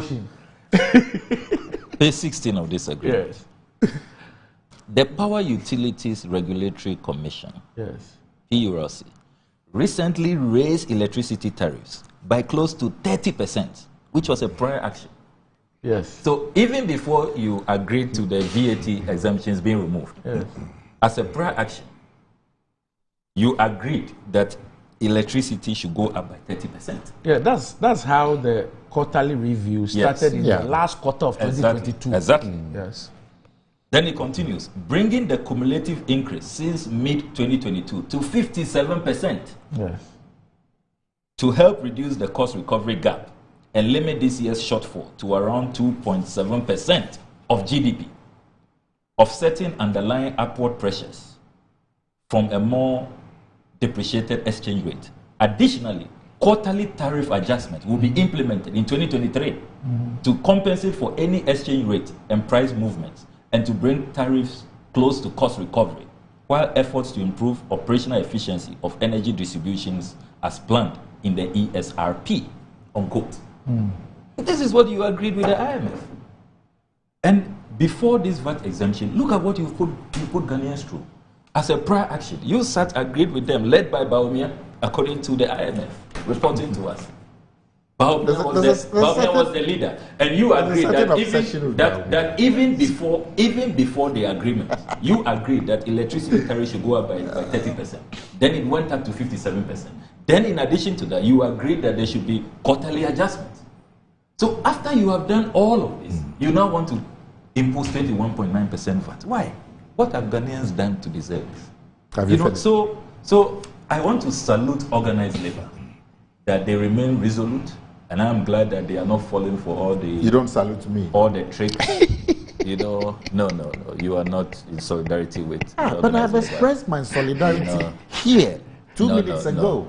But for you've made up your mind. So, anything that will worry your mind, you consider. Let me salute the TUC boss and all leaders of organized labor who have been resolute on this matter. And I was preparing to join them on February 13th. I have not changed my mind.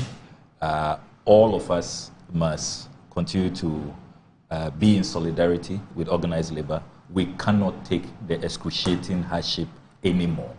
I mean, what is happening in the electricity sector alone, you would even have wished that it was just that sector.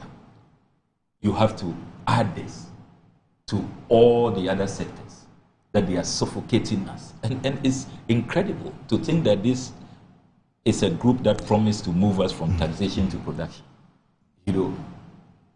We are the only country still paying a COVID levy as we speak. Still paying taxes on COVID. And you don't know what they are doing. Still paying sanitation levy, which was linked to COVID. We are still paying that. A pollution levy, emissions levy. I mean, why? What have we done to deserve all of this? So look, we've now had it, and this attempt to create the impression as though the entire government is not in on this. I want to thank the IMF that they are so transparent. They report everything. All those who lead negotiations, they tell us. And we know clearly from this document the source of our pain, the source of our anxiety, the source of all the hardships that we are going through. It is Bawumia. He is leading all of these efforts. The IMF has made it clear. And that is why at the polls on December 7, 2024, he must be punished. He must be punished. You see, even the lack of sincerity, the dishonesty, you go agree to all of these things, even take prior action, so that even before the agreement, you were more than happy to just throw all of us under the bus. 30%, 57%, quarterly adjustments. All tax exemptions should be removed. Then now you want to tell us that you are only a driver's mate, and that you really don't know what is happening in the driver's seat. I mean, I just pity Nana Akufo-Addo. I mean, he's been so unlucky. Everybody is running away from him, and he's lonely. He's so lonely. I wonder. And he's even alive where he's president. And see what everybody is doing to him. Nobody is taking responsibility. There's no leadership anymore. Okay. Now we'll take a break and get back to this. But Makojo Bafu in the US, speaking to the earlier issue about the flood victims, he says that with Honorable Ablakwa, the government has to be careful before he accuses them of not going through the proper channels. Oh my goodness. All the T's and I's have to be crossed and dotted. He will release information soon on what transpired before, during, and after government assistance. And yes, by saying that you're one of the MPs who's done very well, and no one should ever try to contest you. Okay, so but your protege. You know, I was in a protege by week once. I saw his banner there. No, that's why I said, he has adopted me as his mentor. I'm not. You are not interested. Yeah, I'm an adopted mentor. We'll be back shortly.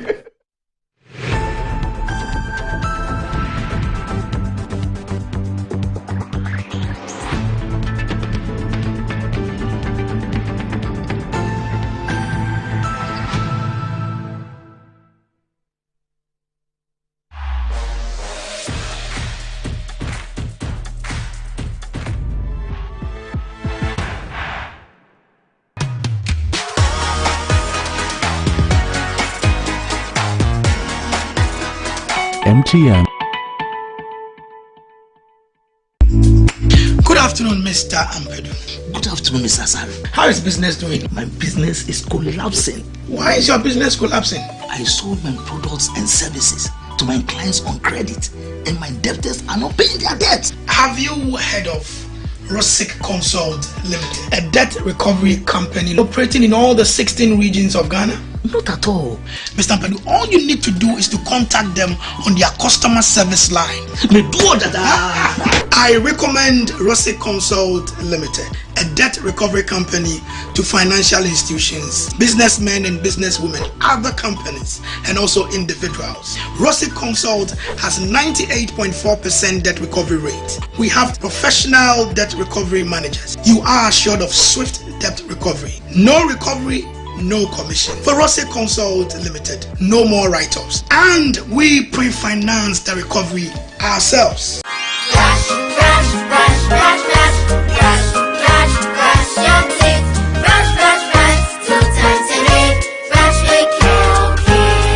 Hello, my friends. My name is Kelkit Toothpaste. Wow. I was made to be gentle on your gum, but protected. I will protect your teeth from cavity, make your teeth whiter, stronger, keep your mouth fresh all day. And best of all, I'm strawberry flavored. So put on a smile and try me. That's amazing. Just try me. That's my job. If you say so, jump on my brush. Makes your teeth stronger, chicky whiter, chicky stronger. Yay! You did it! I'm glad you like your new toothpaste. Don't forget to brush both day and night. Kelkits. Happy smile.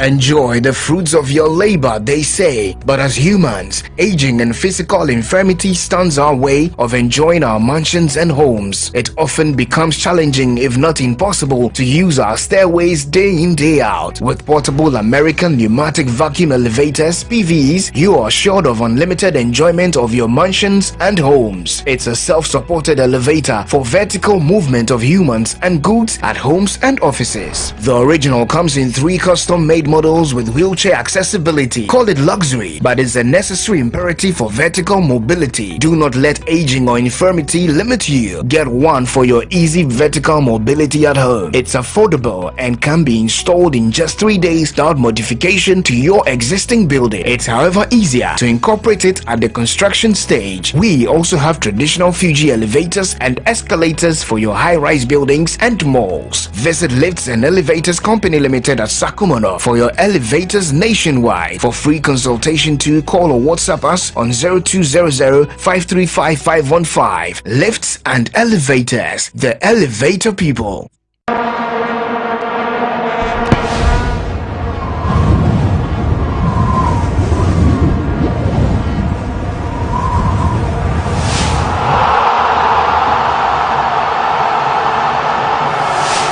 Star Assurance, your solid partner.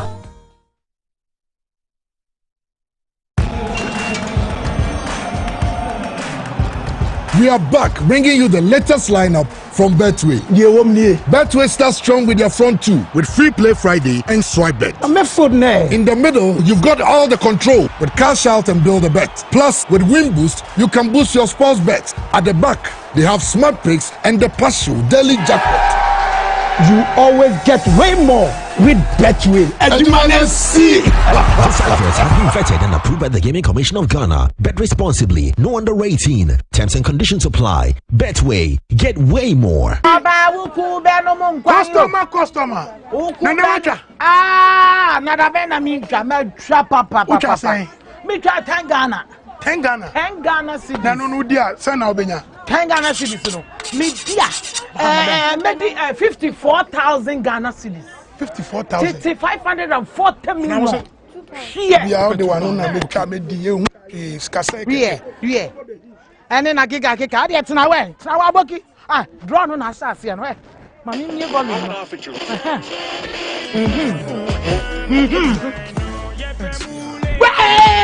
Customer. One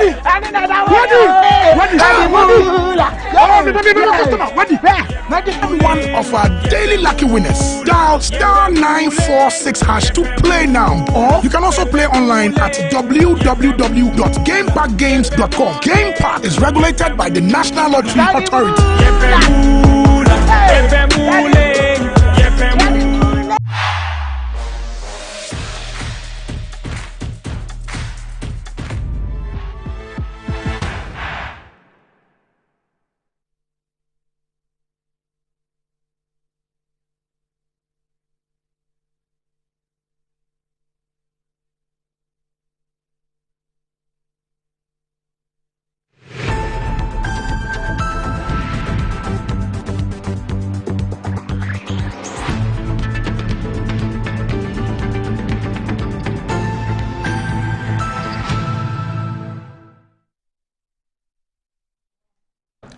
Right, welcome back to the show. If you just joined us, this is Good Morning Ghana live on Metro TV. Still with me on the show. I have Nana Kumia and the Honorable Samuel Kwijato Ablakwa, and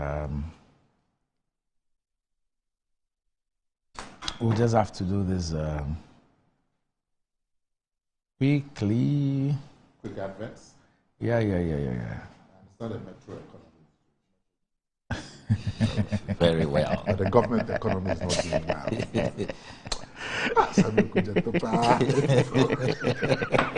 It's a fact. Okay. So imagine getting rewarded for doing something you already do every single day. Sounds too good to be true, right? Well, that's exactly what Momo Season is all about. There's something for everyone. Download the Momo app on Play Store, App Store, and use Momo Pay for your day-to-day transactions to a merchant either through the QR code or merchant ID, and stand a chance of winning 1,000 cedis weekly and other amazing prizes. Our merchants are also not left out of the reward. Receive payments and win. Keep using your Momo Pay on the Momo app and get rewarded. There are lots and lots of exciting prizes for everyone. So what are we doing today? Transact more with Momo Pay and more points and win big this Momo season. Visit Momo Merchant application.mtn.com.gh for your Momo for Business account today. It's Momo season, so just Momo it with Momo Pay. Terms and conditions apply. And brushing your kids' teeth sometimes becomes difficult due to resistance because the taste of the toothpaste available to them. Use Kel Kids toothpaste flavored with strawberry that gives a perfect taste for kids and makes them develop a personal attitude and love for brushing their teeth always. Kel Kids toothpaste protects child's gum, prevents cavities, and makes the teeth strong and healthy with freshness all day. Kel Kids toothpaste is recommended for children between 2 and 6. It's a product from Samara Company Limited, producers of Sasso, and is approved by the Food and Drugs Authority. Kel Kids, happy, smile. And enjoying the fruits of your labor is as important as enjoying the mansions of your labor. The pains of climbing the stairs when not exercising could be challenging for all ages, but worry no more. Lifts and elevators have got you covered with the best portable American pneumatic vacuum elevators on the market today. It's a simple self-supported elevator for both homes and offices, and guess what? It can lift your goods too. Wheelchairs can fit in, and they come in 3 custom-made models. It's affordable and can be installed within 3 days. Visit Lift and Elevators at Sakomon or just call them on 0200535515 or send a mail to elevators@gmail.com for consultations and the best solutions in easy vertical movements.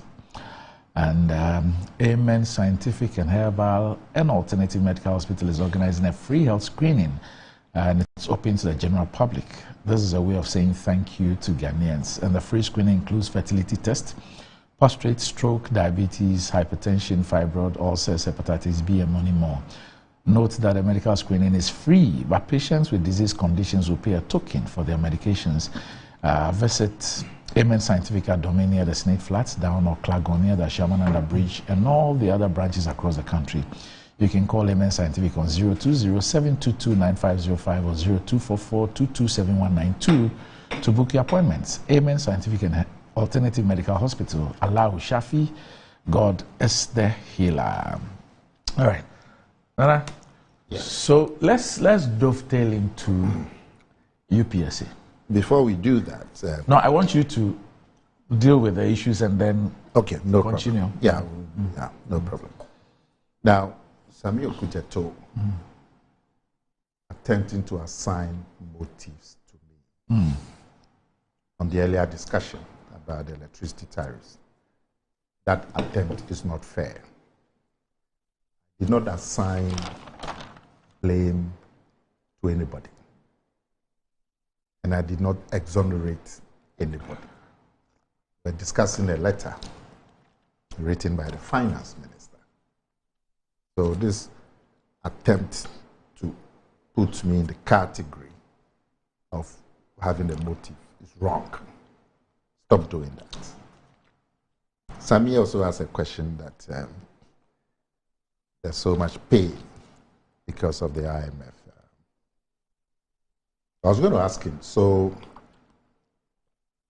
what was the source of pain when we went to the IMF in 2015? And we went through similar IMF conditionalities that brought a lot of pain to Ghanaians. Now, when you were reading the adverts, I remember that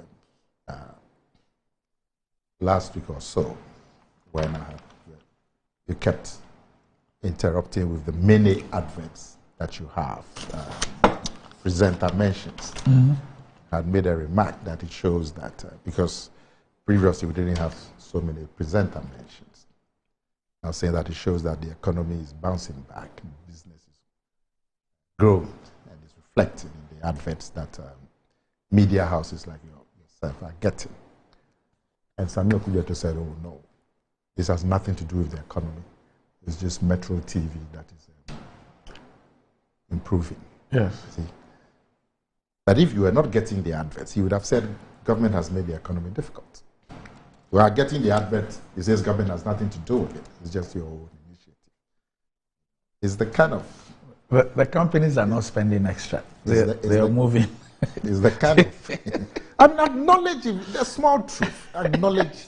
It won't kill. So now you want to seek refuge in adverts. Things are so bad. It's adverts from these small companies. We know. The adverts of Good Morning Ghana are brought to you by kind courtesy of the government of Ghana. We know. Led by Alhaji Bawumia. Endorsed by Nana Komia. Randy, no. You are being sarcastic. It's not necessary. Listen, you are reading the adverts. Do you know that is an advertiser? The adverts. Oh yeah. I didn't know that. Yeah. It's okay. The adverts. So he was doing voiceovers. No, he worked in that space for a long time. Ad agency. The adverts that you are reading, we heard them. They didn't come from Jubilee House. They came from companies. I'm saying to Kujeto, acknowledge the small things. It will not hurt you. Nobody will beat you up. Nobody will beat you up. The adverts are coming. Randy is reading them. It's a desperate situation. Okay. So we are getting a few more adverts. You and me have been on this show for a lot of time. Do you see Randy reading this presenter later? I agreed to do LPMs. Yeah. The request for LPMs on the show has been there for years. But for some reasons, I thought that it would be a bit disruptive. Yeah. But eventually, my team, got me to agree that we needed to do it. Yeah. You're looking at the state of the economy. For survival. Yes. We needed but if the LPMs were not coming, you would not have the chance to. No, I'm saying that we've always had the request for LPMs. But in fact, there was a time the adverts themselves were not coming. And we're here. Which times were that? How will you know? Because we are here. No, we are here. When you break and there are only two adverts, or only just one advert. That's when. Recently, Yeah, right. You mean you want him to? No, give you a I'm saying record of here the in Northridge, right? No, when you are when you are at Labone, yeah. But from Northridge, there's always been a lot of advice. Oh, but Northridge just recently. The president opened this building recently. Yeah. So, Samuel Kujato, the small things, acknowledge them. We won't kill. Now, so last Wednesday, yes, Dr. Bawumia made his maiden speech to the country since he was elected the flag bearer, the presidential candidate of the NPP. He did, I think it was about 70-page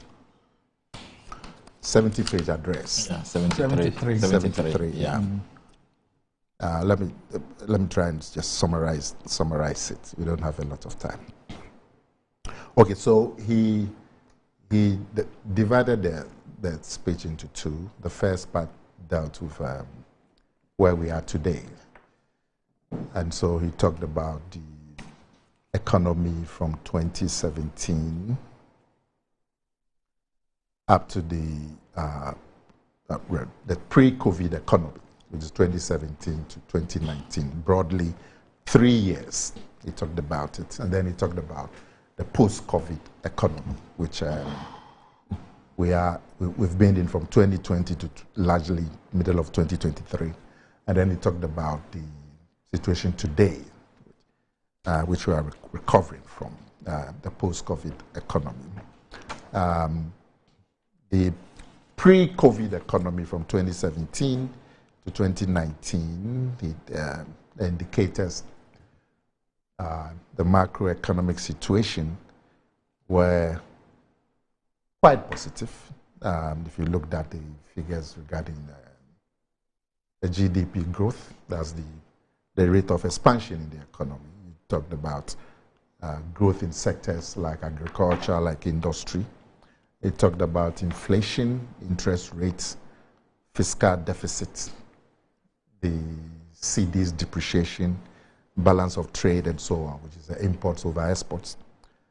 And they were all, the indicators for many of these parameters were positive in the period between 2017 to 2019. In fact, for GDP, the growth of the economy was the best in the world in the period 2017 to 2019. And then you had the COVID coming in. It had a major impact on the world economy. He quoted the IMF Director General, who said that COVID has caused the greatest economic depression in the world since 1930. In 1930, there was what they called the Great Depression, where the world economy virtually collapsed. And the IMF director said that COVID is the greatest depression since the 1930s, and that we expect global economic activity to decline on a scale we have never seen since the Great Depression. And of course, the economic situation with the advent of COVID changed. We all know what happened, the supply chain disruptions, the shipping disruptions, the cost in fuel, shipping, and all of that impacted every country in the world. In fact, in the United Kingdom, for example, battling with the COVID economy, they had like 3 prime ministers in 3 months. So it impacted on Ghana. We had our own local issues here, the banking crisis, the excess payments, what do you call it, the energy sector payments and all of that. And then this COVID came. Our GDP shrunk from 6.5, a world-leading 6.5 in 2019 to below 1, 0.8 or 0.9 in 2020. Now that shrinking in the growth of the economy had a major impact on our debt to GDP ratio. It shot up the ratio. We were downgraded and we couldn't get access to funding and all of that. We tried to make up for the shortfall through the domestic policy like the e-levy. It didn't work very well. Eventually, we went to the IMF, like many other countries in Africa and the third world. We went to the IMF. Since then, we had to go through a lot of remedial measures, which is usual under the IMF. And the good news is that we're coming out of the very unfavorable situation that we found ourselves in after 2020. Today, many of the indicators are in a positive direction. Inflation is, the economy is expanding again. What particularly makes me happy is that the debt to GDP, the ratio, because of the debt renegotiation and so on, the ratio is coming down. I understand that China is becoming amenable to having the cutoff date for the debt payments at the year 2020, instead of China's position has been the cutoff date should be 2020, and the other creditors wanted 2022. I understand China is slowly coming around to 2022. When China is able to come around, it will bring our debt to GDP below 60. And, you know, there are quite a lot of projects that were going on around the country that were suspended because of the debt ratios. Now, if the negotiation with China is successful, which I expect it to be, and it brings our debt to GDP below 60, and the funding is released, many of the big infrastructure projects, the funding will be coming on stream and the projects will start. Many of them were 40%, 50%. I don't know the source of your data, but I'll try and get a document for you to look at. The IMF itself has done the debt to GDP projections over the... Now it's about 66. No, over the period for the program. And the figures that you are mentioning are not the same as that, but I'll get that document for you. Which figures? Which figures? What you're mentioning as a debt to GDP, if this were to happen. They've done a debt to GDP projection over the period, taking into cognizance the program. And the document I read, the figures are a bit different. That's why the figures of what? The ratio? Yes. What do they say is the ratio? So I would pull it out. The figures I have is that now it's about 66. Which is from? This is as of December last year. I mean the source, Bank of Ghana. Yes. Okay. 66. And that if we're able to have a successful negotiation and it comes to below 60, funding, it will trigger release of funding that would see the continuation of many of these projects. So the domestic debt restructuring is led to a 40% decrease in our debt. The domestic and the external. You know, there's a conclusion with the European debtors. Yes. Yes, at 2022. The European one is not Europe stroke the Chinese. The Chinese are sticking at 2020. So now the thing is to get China to come to 2022. Yeah, no, my point is that we're having a joint agreement with Europe and China. Yeah. We are not having separate agreements with them. Yeah. It's one agreement. Yeah. And so how are we able to decouple the two? But the Europeans and Chinese are different. You know, you have the Paris Club. Yes, but I'm saying that during this negotiation, the impression I get is that we're dealing with Europe and the Paris Club as one. Yeah. As one. And China. Yes. I mean, Europe, that's the Paris Club, and then China as one. Yeah. So how are we able to split the two? The negotiation, like you if said, completed, must be with both. Like of them. you said, yes. There's the Europeans and the Chinese. Yes. They're all sitting at the same table. Yes. The European, like the three of us are sitting at this table. Two of us may have an agreement. Sami may have a different agreement. So it's a matter of bringing him on board. But what you have now, the agreement that you have. But without that, there's no agreement. Without that, yes. See, the Europeans, there's a certain moral hazard that if we agree to 2022 and China doesn't agree, then we will be shortchanged because then China is getting more, you know.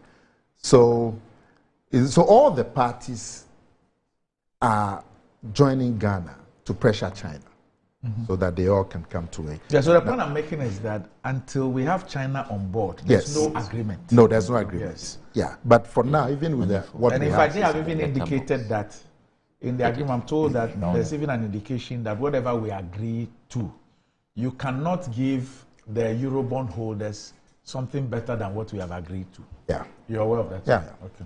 So, but even with what we've done with the domestic Yes. and what we've done with the Europeans and so on, it's brought the ratio down. No, I don't want us to count our chickens before they are hatched. Okay, no. Because there's no agreement. The reason why I'm even mentioning this is that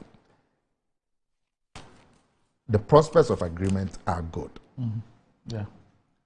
And if we get that agreement and it brings the debt to GDP ratio below a certain threshold, funding will be released for these projects. For me, it's the projects, and these were huge projects that all of us were happy about. If you go to my office, the Obecha Bilante, which is about 70 or 80% complete. At the time? Yes. And it's been... There's a different discussion. I'm sure that another time we would have that discussion. Which what one? will happen, you see, for example, the Obecha Lampe that you raised. Yeah. And you have the experience and the expertise as well. That a project which is about 70% complete, which was stopped. A year ago or so. A year ago or so. By the time we The decide cost. to go back on site, Yes. we probably will be looking at a project which would, from a financial point of view, be about 50% complete. Yeah.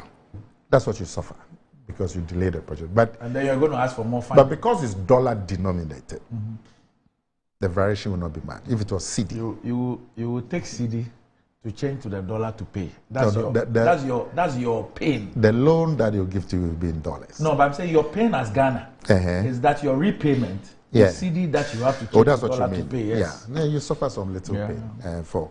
Anyway, so the projects, Obecha Bilante, the La Beach, your hometown, the La Beach Road Phase 2, the Nungua Barrier to Tema, of course, Obecha Bilante interchange, the Sunyani and Brekum Town Road, the PTC interchange project, Takrady, which is causing a lot of problems when you're moving between Elmina and Takrady because that project has not been completed.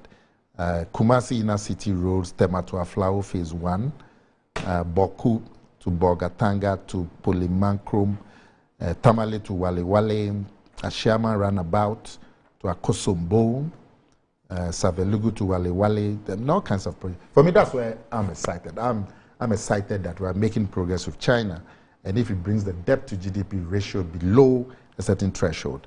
Well, so anyway, Bawumia talked about all of this, gave an appraisal of where we are from 2017 to 2023, pre-COVID and post-COVID.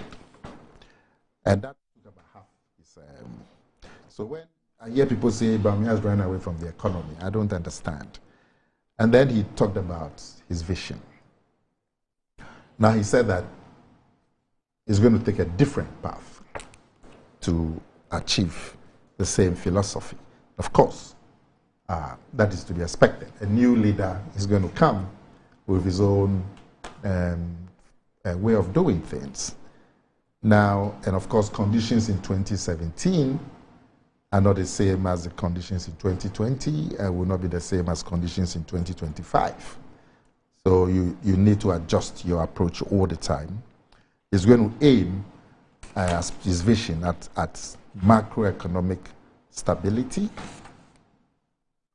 And he says he's going to do that through prudent expenditure. He's going to bring a law that will make the deficit fixed to just 5% of the previous year's revenue. And he's going to put it into law so that no matter who is president or who is the governor, you can't have a budget that is more than 5% of the previous year's revenue. So that this problem of the deficit, fiscal deficit that we've suffered for a long time, can be dealt with. He also said that he's going to, as part of the prudent expenditure, he's going to engage the private sector. And for me, that's a major vision that if we give him the chance and he's able to implement, we would see transformation in the infrastructure of this country. He's going to leverage the private sector to provide the infrastructure that's commercially viable. So if you take roads, for example, the major highways, which are commercially viable and can be tolled, would all be funded from private sector funding. And that would take a major chunk of pressure from government expenditure. He's also going to cut the number of ministers to 50. He's going to be looking at, instead of government buying a slew of vehicles for all kinds of government officials across the government machinery, he's going to look at leasing vehicles that will make them cheaper. He's also going to do major reform in our tax administration. In effect, he's going to make the tax system easy to understand, easy to comply, and easy to enforce. And he's also going to expand it. You know, taxpayers, former taxpayers, just about 4 million people in this country. The Ghana card's been issued to about 17 million people. And automatically that gives everybody a tax identification number. And so it makes people identifiable. So if you take the 4 million who pay tax out of the 17 million with Ghana card, you are looking at about 13 million potential taxpayers who can now be identified.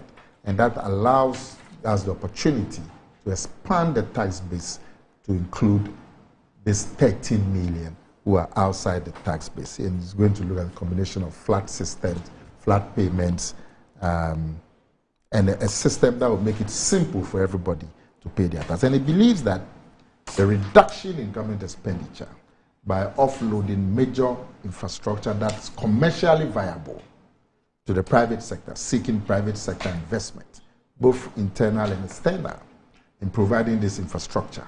And so government will then be focusing on side roads, for example, that are not commercially viable, but the commercially viable major projects, the trunk highways and so on, will be farmed out to the So what would you say to somebody who said, oh, yeah. So, and that is going to reduce government expenditure, and then the reform in tax administration is going to bring more money.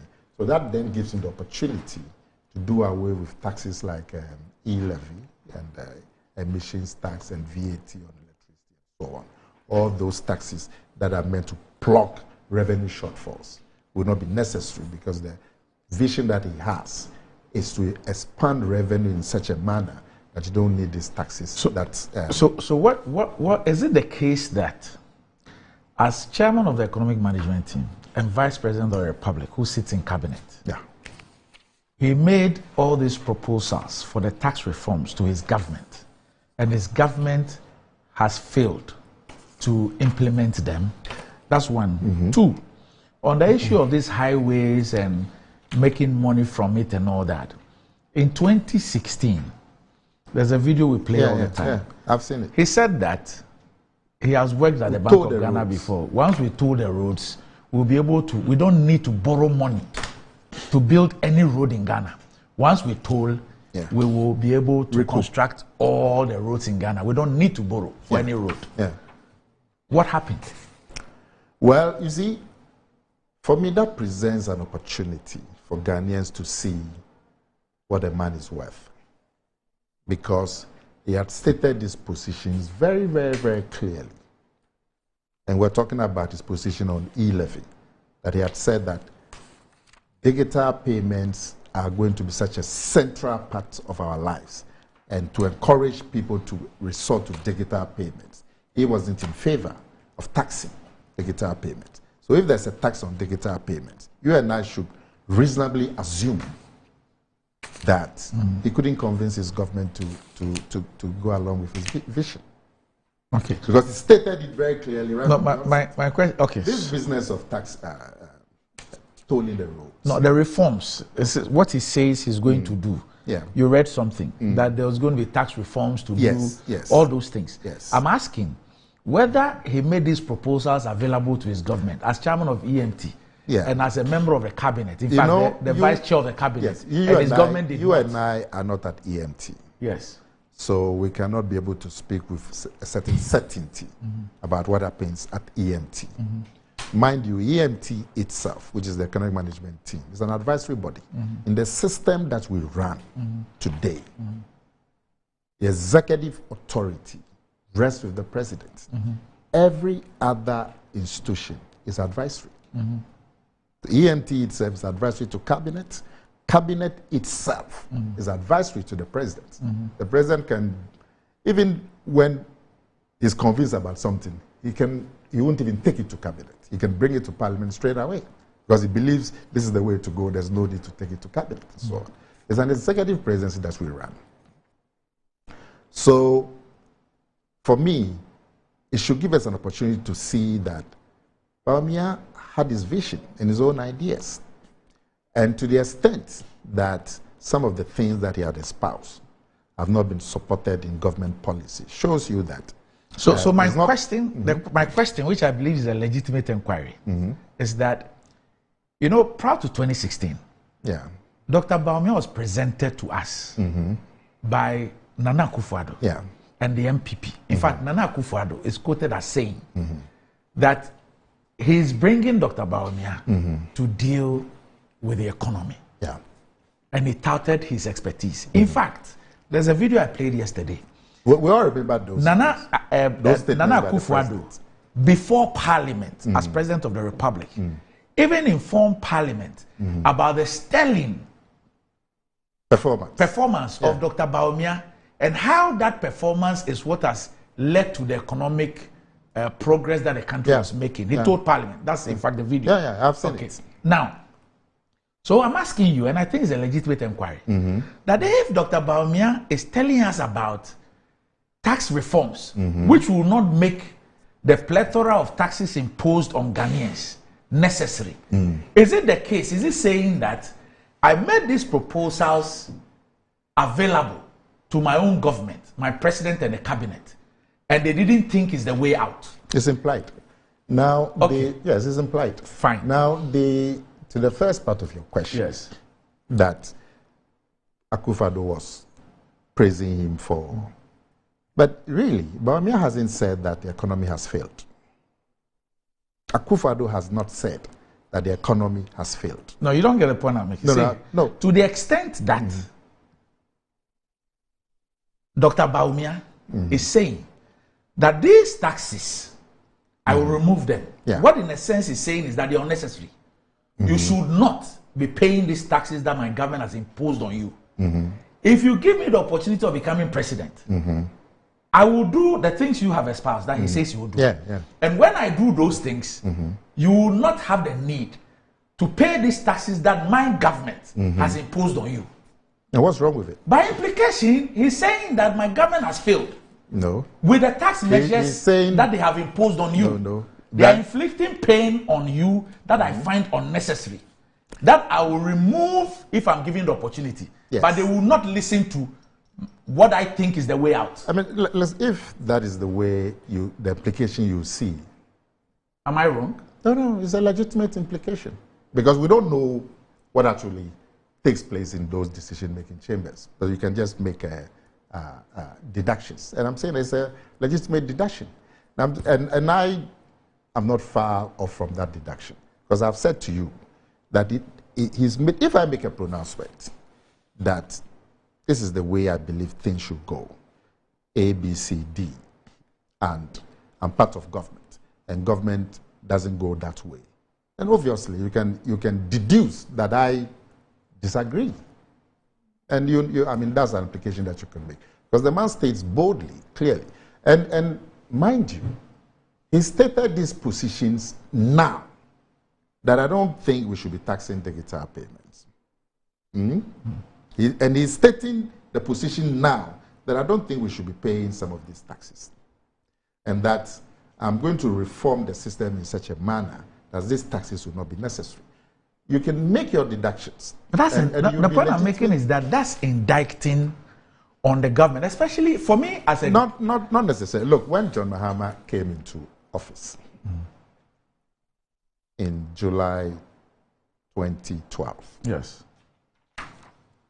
as a caretaker president, yes, he had 6 months. Yes. He presented his own set of vision and policies. In those 6 months, yeah, it doesn't mean that none of them. It doesn't mean that none of the things he presented was an indictment on an existing policy of the then government. But if you disagree with a policy, it doesn't mean that a policy is indicted. You disagree. You see things differently. No, but Nana, if I disagree with you, Nana, it doesn't mean that. Nana, we do not have a disagreement. If Dr. Bawumia is saying that, what is your major point? We know the effect. What is your main we know the effect of taxes. Yeah, we know the effect of taxes. So if Alhaji Bawumia is telling us that this tax, that tax, that tax, that tax, and the effect of those taxes are excruciating for anybody who has to pay them, and he says that there is a way. If that way is pursued, there will be no need to inflict this pain on you. If you vote for me, I will show you that way or implement that way, which will save you the pain of having to be inflicted with all these taxes. Yet, these taxes have been inflicted on us by a government of which he is the chairman of EMT and vice president. Yeah. And once they are part of the IMF program, it is safe to say that we'll probably endure these taxes for the next 10 months. Obviously, he's saying that my government has done the wrong thing. But I am not the president. I have a different view.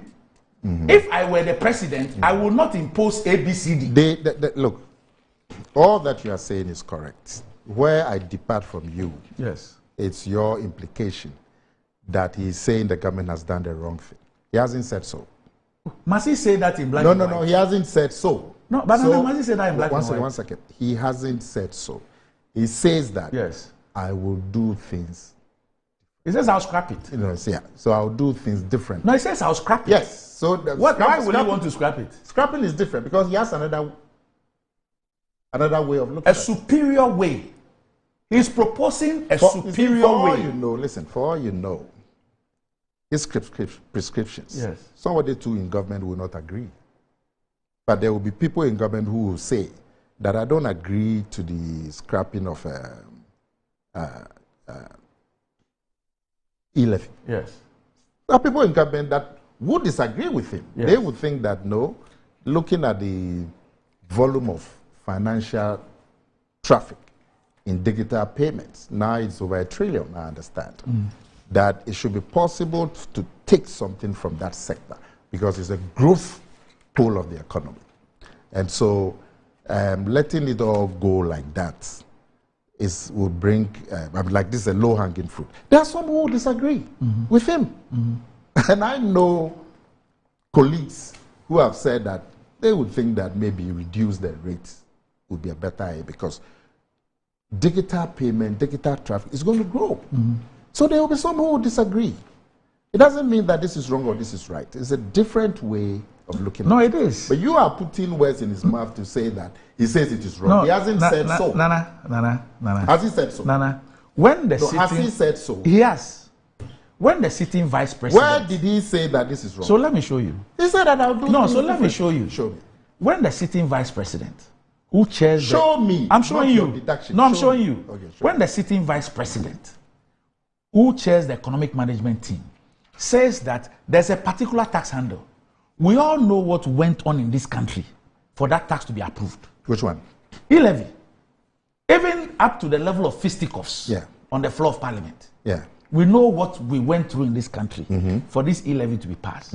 The vice president says that this tax, if I actually he had said so earlier.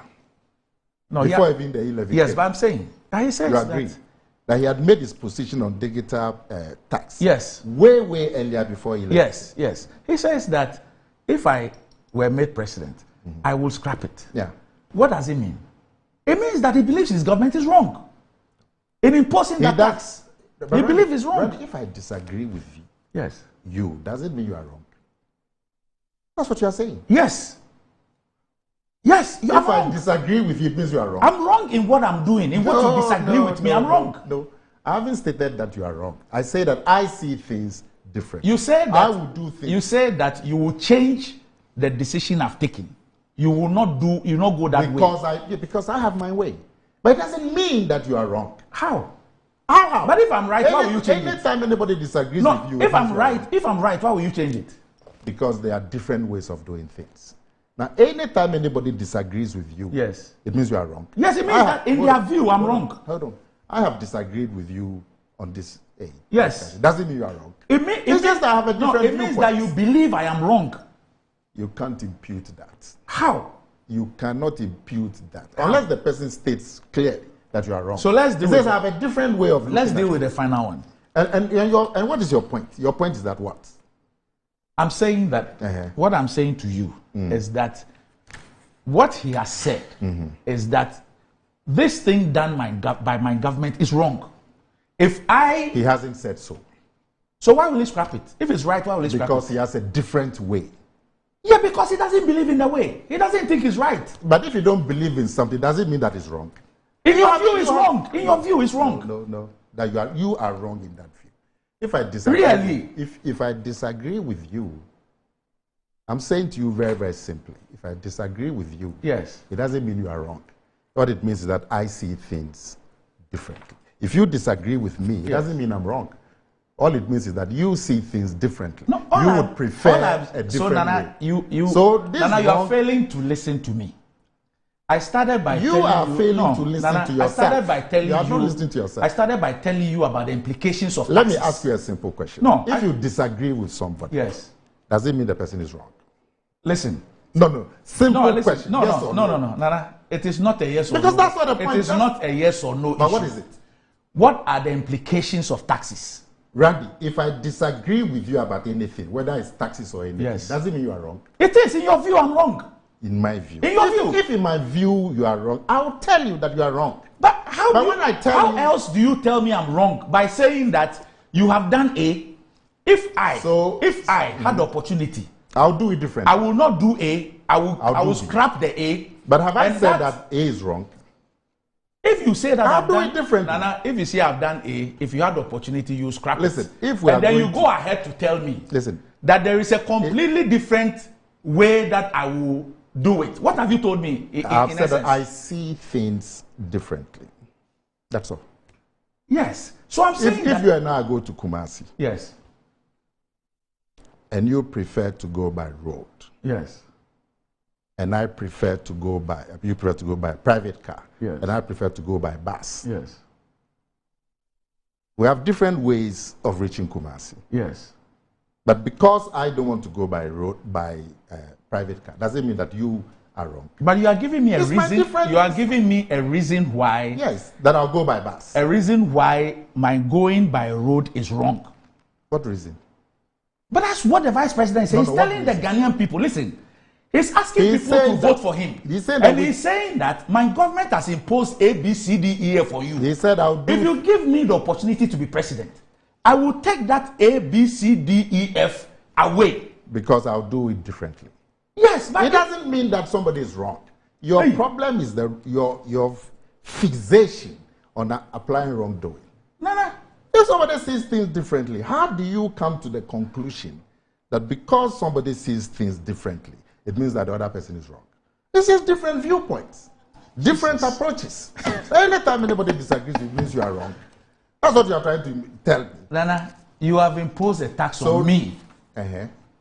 Okujeto says that told you that somebody is wrong. He must not tell me in black and white that somebody is wrong. So the wrong is in your mind. It is not in my mind. It is in your I am not an idiot. It is in your mind. If a government, if a government has imposed a tax on me, and a member of that government says that if I have the opportunity of becoming president, I will take away that tax burden from you. Yes. What does it mean? Listen, even same governments yes, take out taxes. Yes. But what does that mean? No, even same. It means that the government realizes that it is wrong. No, the government realizes that they can do things differently.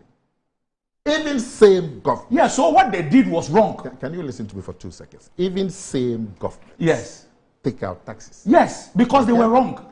No, because they believe they can do things differently. Because the approach they used, what they did was wrong. When this government That's why they must do things differently. That is your conclusion. That is not my conclusion. Okay, all right, that's fine. But that's what I'm trying to tell you. That's fine. So let's deal with the issue of we'll tar all the roads and we don't need to borrow money. Ooh, what's the problem with it?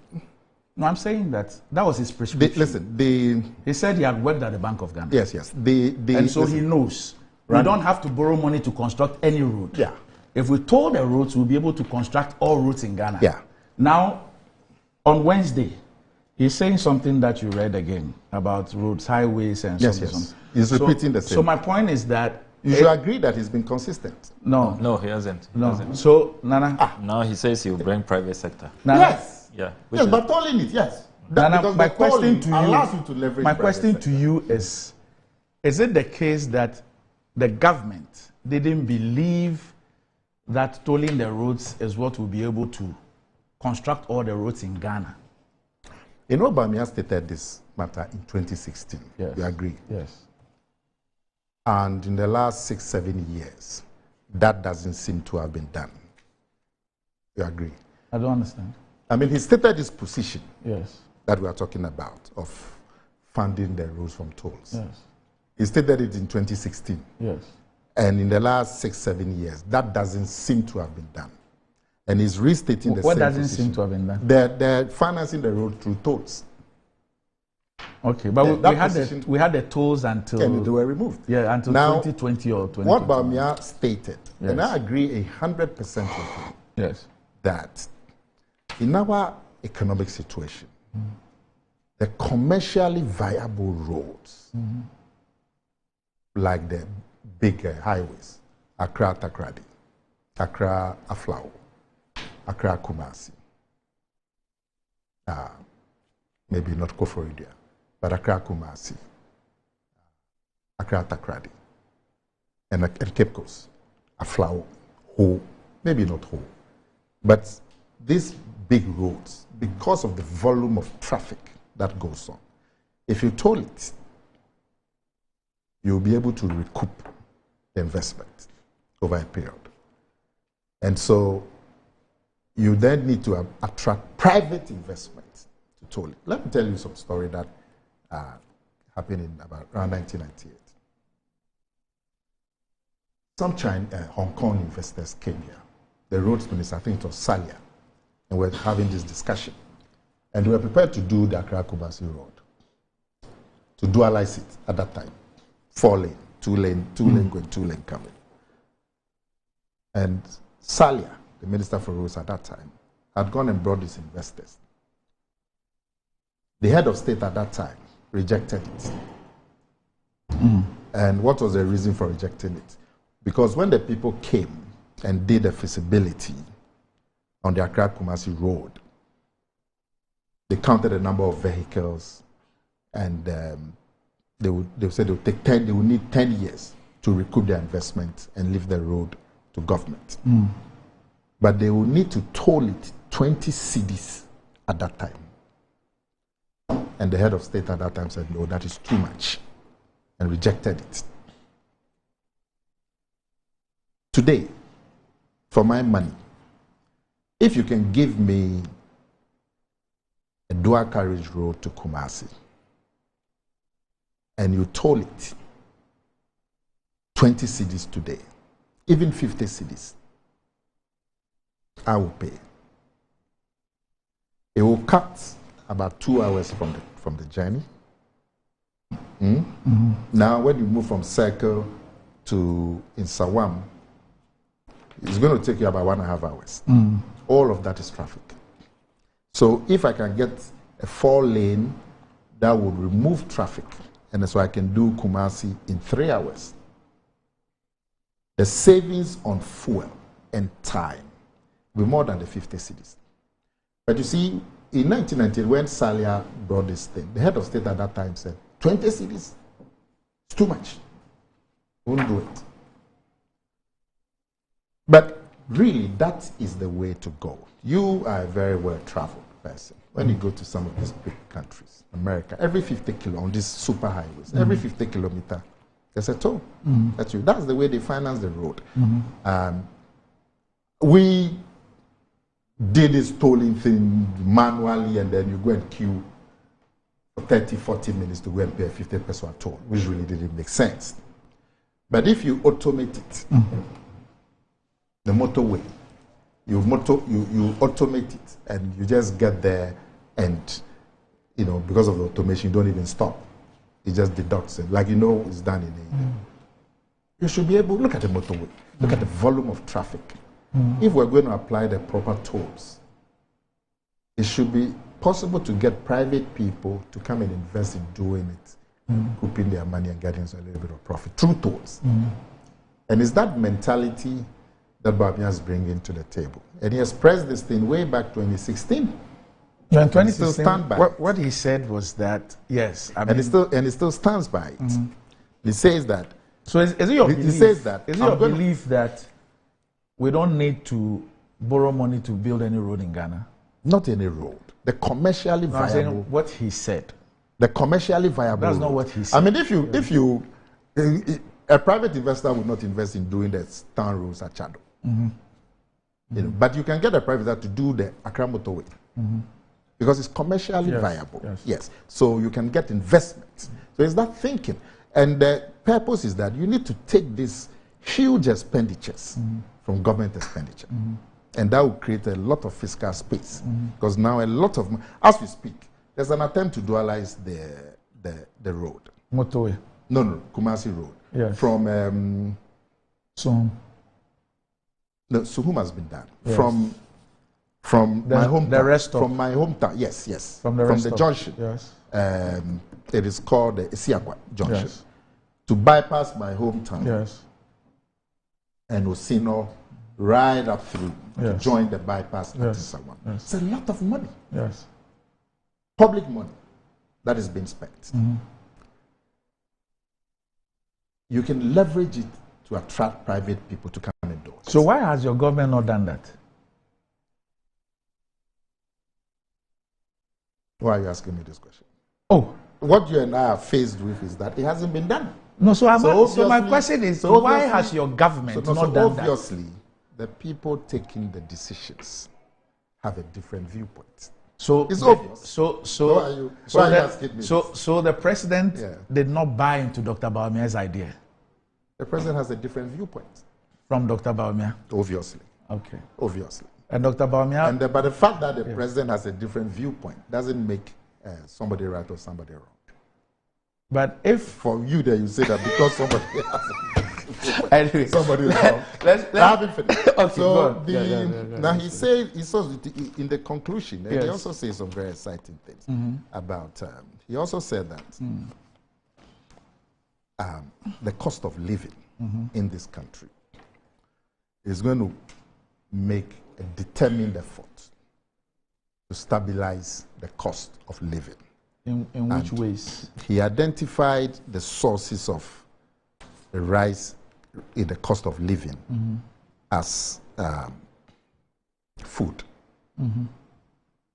energy, transport, and housing. And that these are the main sources of the cost of living. That if you're able to stabilize those sectors, it will also stabilize the cost of living. And so for food, he's going to embark on major agricultural reform. He's going to promote large-scale irrigation. We all talk about how the Accra Plains is there, and vast tracts of land, wheat, and then you have huge water just going through the sea. We've all talked about it. It says that that is a prime objective. What happened to the Sino Hydro that he went to commission up north? What about the Sino Hydro? Yes, he went to commission a project, some dam the which was supposed to Dam. Yes, what happened to it? The Polugu Dam. Yes, he's the one who did the Polugu Dam is actually being constructed with government money. But we thought it was going to be done with Sino Hydro money. Sino Hydro is only 2 billion. And there were several roads and all of that. Yeah, the this is about $1 billion. Yeah, this was included. That thing, it was included. Are you saying it's being constructed? No, it's been stopped. The funding is not there. Nothing is going on. No, it's been stopped. The funding is not there. But he says that he's going to leverage private capital, private investment. A lot of the time. Why couldn't that be made? I'm saying that this Kwalugu thing, he led it. He went there. He told his people what the implications of all these projects why will be. Couldn't that be made? Yes. Yes. Is because when you are in government, yes, and you are not the key decision maker, you are not the president. Yes, you cannot have. Look, let me show you something that. No, I was just focusing on that one because he led. No, I agree. Yes. So what happened? Something. No, obviously because viewpoints are different. No, but that one, it wasn't about viewpoint. Which one? It was about decision taking, and he went there, and we were told about how that thing was going to be the game changer, up north and everything. Yeah. So what happened? The funding has not come. So what was the assurances that led him to go and do that? Because the assurance that the funding was going to come. So what are the assurances that this one that he's talking about? Which one? What he's promising now. The irrigation. Yes, what he's promising now. What are the assurances that for 7 years into 8 years, what he went to? Randy, you know the Accra Plains. Yes. Samuel Kuyeto drives there all the time. Yes. I drive there once in a while. Yes. I've asked myself every time I drive there, yes, how come you have these vast tracts of land? Yes. And you have this vast amount of water. Yes. The water. Yes. Flowing into the sea. Yes. And sometimes when it floods, cause havoc. Yes. And you have tract of land next to the water and the connection. Connecting the water to the land through irrigation. We haven't been able to do it. Yes. Over Rawlings mentions it. Every government mentions it. He says, I'm going to bring a new focus to it. And you know, he's never been president. He's never been president. And so he deserves the benefits of the doubt. But when he was telling us... Now let me finish. When he was telling us... Let me finish. He says that he's going to the cost of living. Yes. Food. So there's going to be a new approach to agriculture, irrigation, large-scale farming, storage, processing, the post-harvest situation. It's going to be a focus on it. And he believes that will stabilize. He then says he's going to introduce lime that will reduce acidity. That's a technical thing that I haven't quite researched on. But obviously, I'm sure he's been assured by people who know that. And he says that there's a lot of lime deposits in this country. True. That can be applied to the soils to make them much more fertile than they are now. And the second drive of cost of living, he mentions transport. And he says he's going to stabilize transport fares by a resort to electric vehicles. But the main driver of transport fares is the cost of fuel and spare parts. And that by replacing fuel with batteries, that source of the rising prices, the cost of fuel, will be reduced. And that will stabilize, and also spare parts, because they are not going to use the internal combustion engine. If you come to my place, a lot of the money that we spend now is on maintenance. And so he's going to be very focused. In fact, he's leading a drive for all the public transport companies to go electric. And we have signed that. Even though he's not president? Yes. Okay. Yes, all because he's got everybody aligned. Okay. But of course, if he couldn't get everybody aligned. Okay. So on this one, he got everybody aligned. On the others, he couldn't. I mean, he got you and I. Sorry. Get some water. Sorry. You and I can. No. Don't talk. Just to take the water first, please. It's a tough job. I didn't know you had that. Oh, you haven't choked before. We all do. We all choke. But you have to do properly. Jesus Christ. He won't miss the opportunity. The job he won't miss the opportunity. The job hard. And I take it easy. You calm Talking down. He won't miss the opportunity. You calm down. Pray that you never choke on this program. You see what I'll do. You kill him. Let's take it. I'm Okay. really empathizing with you. Yes. No, but obviously you have expertise in that. As soon as I told you that, it's clear. Yeah. Now, so he's going to champion electric vehicles to stabilize transport fares. He also talked about energy. He says that the regime that we have for the provision of energy has to be changed. And that the energy market is going to be deregulated. This business of ECG and one or two huge public entities providing energy is stifling efficiency. It's going to open it up, deregulate it, so it becomes like the telecom sector.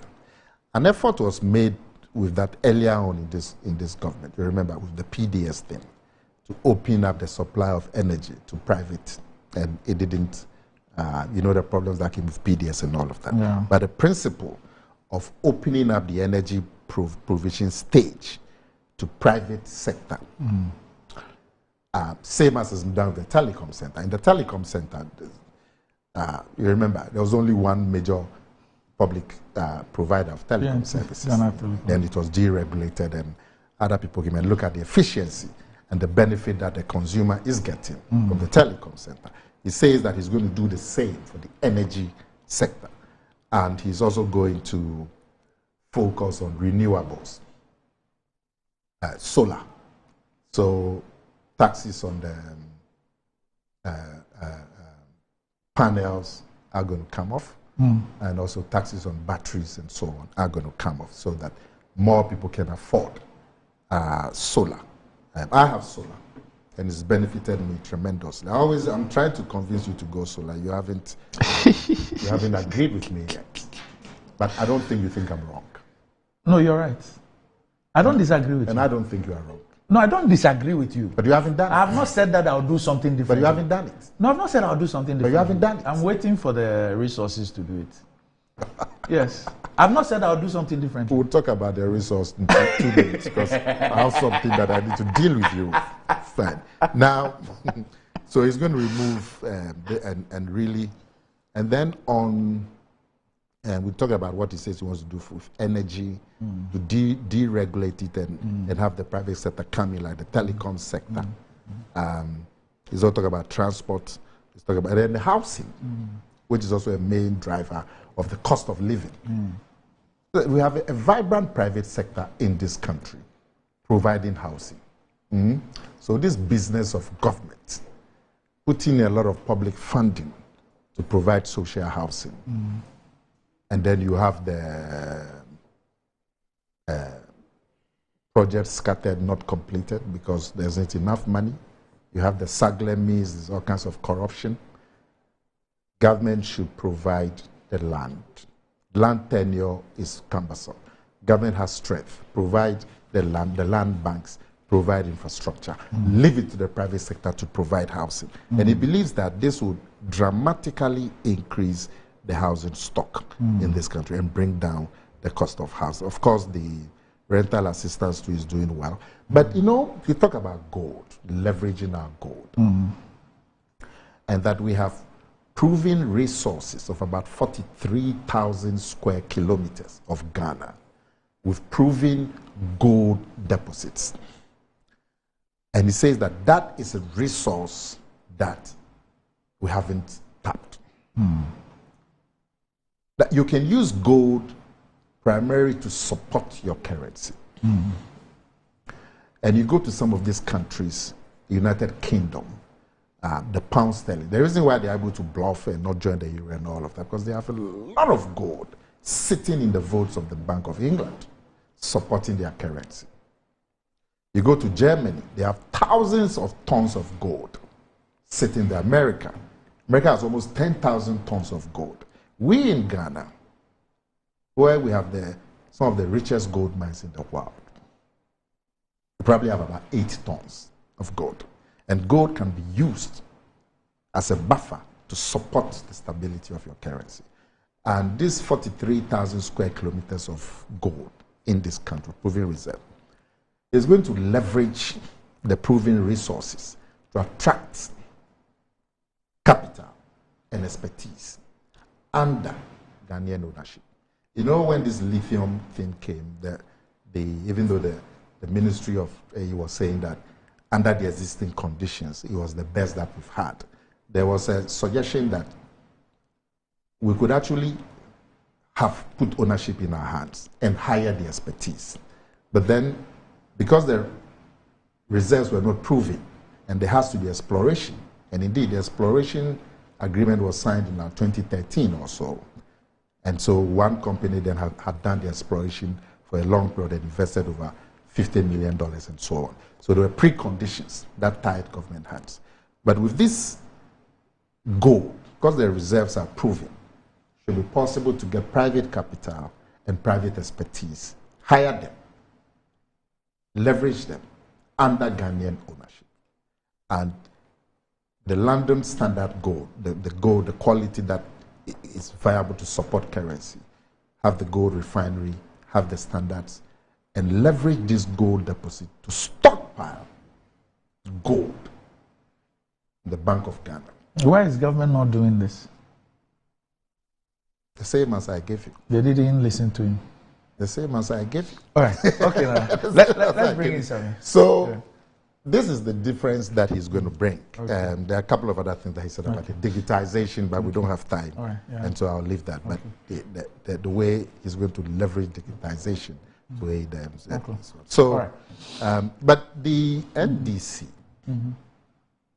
they say that Bawumia has abandoned Akufo-Addo.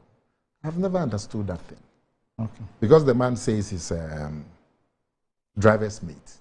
The NDC is saying because of that he has abandoned Akufo-Addo. How is that? Akufo-Addo's term of office is going to end. Okay. He's not removing Akufo-Addo. Okay. He wants to succeed him. Okay. He says that as vice president, you are like, and indeed, your boss, the former chief of staff, Deborah, is it Deborah? You know, I stumbled upon something that he had said in 2016 when he was out. I hope it is not one of those things people create. No, it was on Ghana Web. I checked it. Okay. I mean, when I saw it, I'm like, let me check it. Okay. And it was on Peace FM, it was on Ghana Web, and all of that. And he said very clearly, as campaigning, that look, you have to give Mahama 8 years.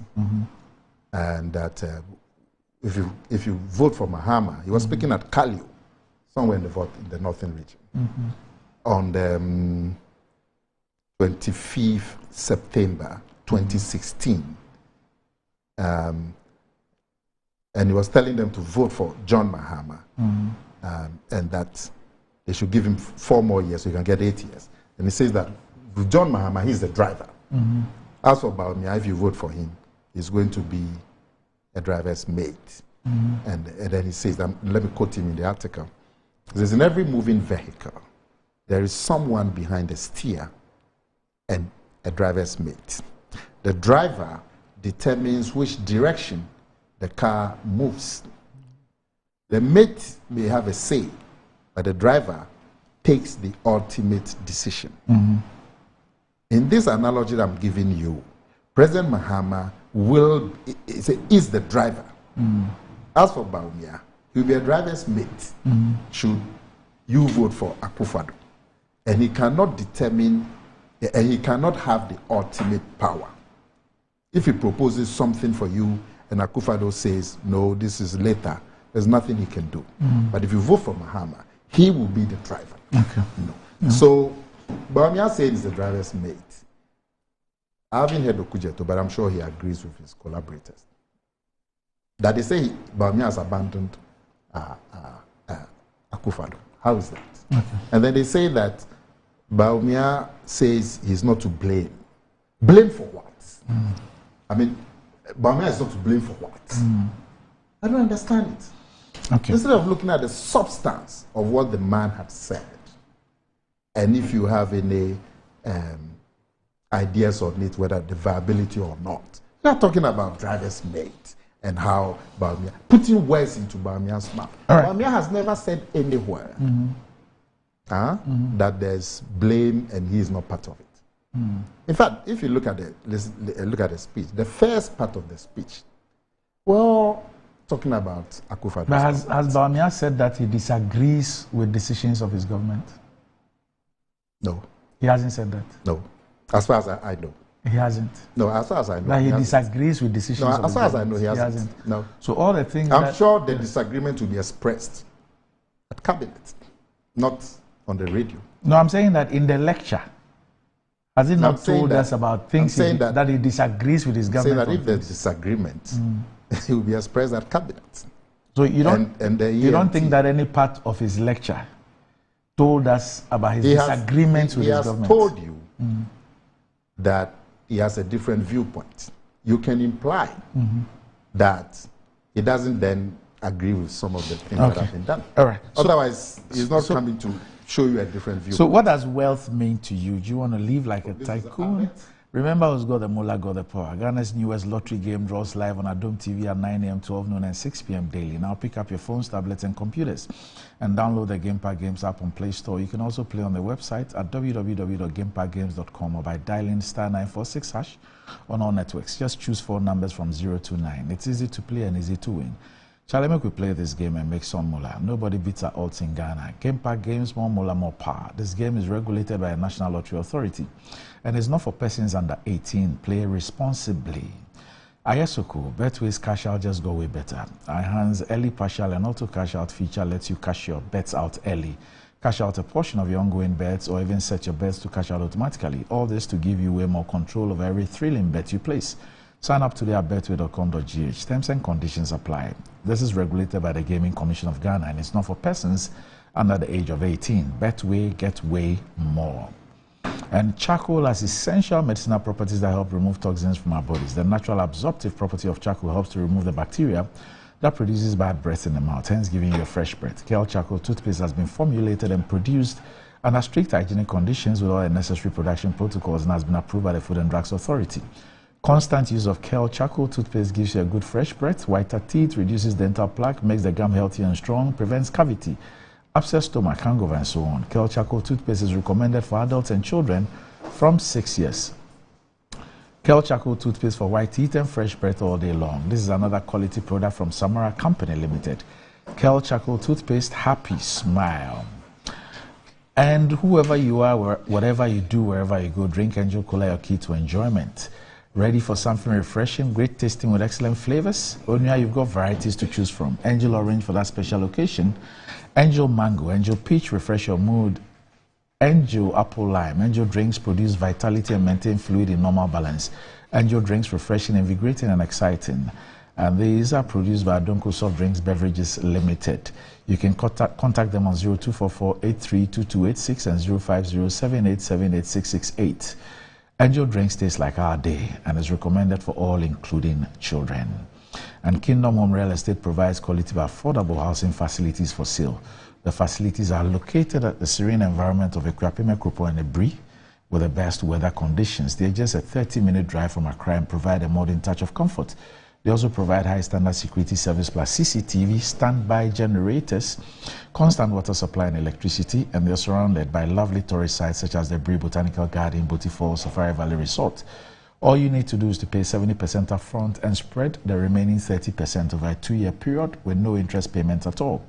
You can locate the Bri properties close to the Bri Girls School and the Kropon properties right after Latte Junction. You can reach them on 0559 761144 or 0555-621-611.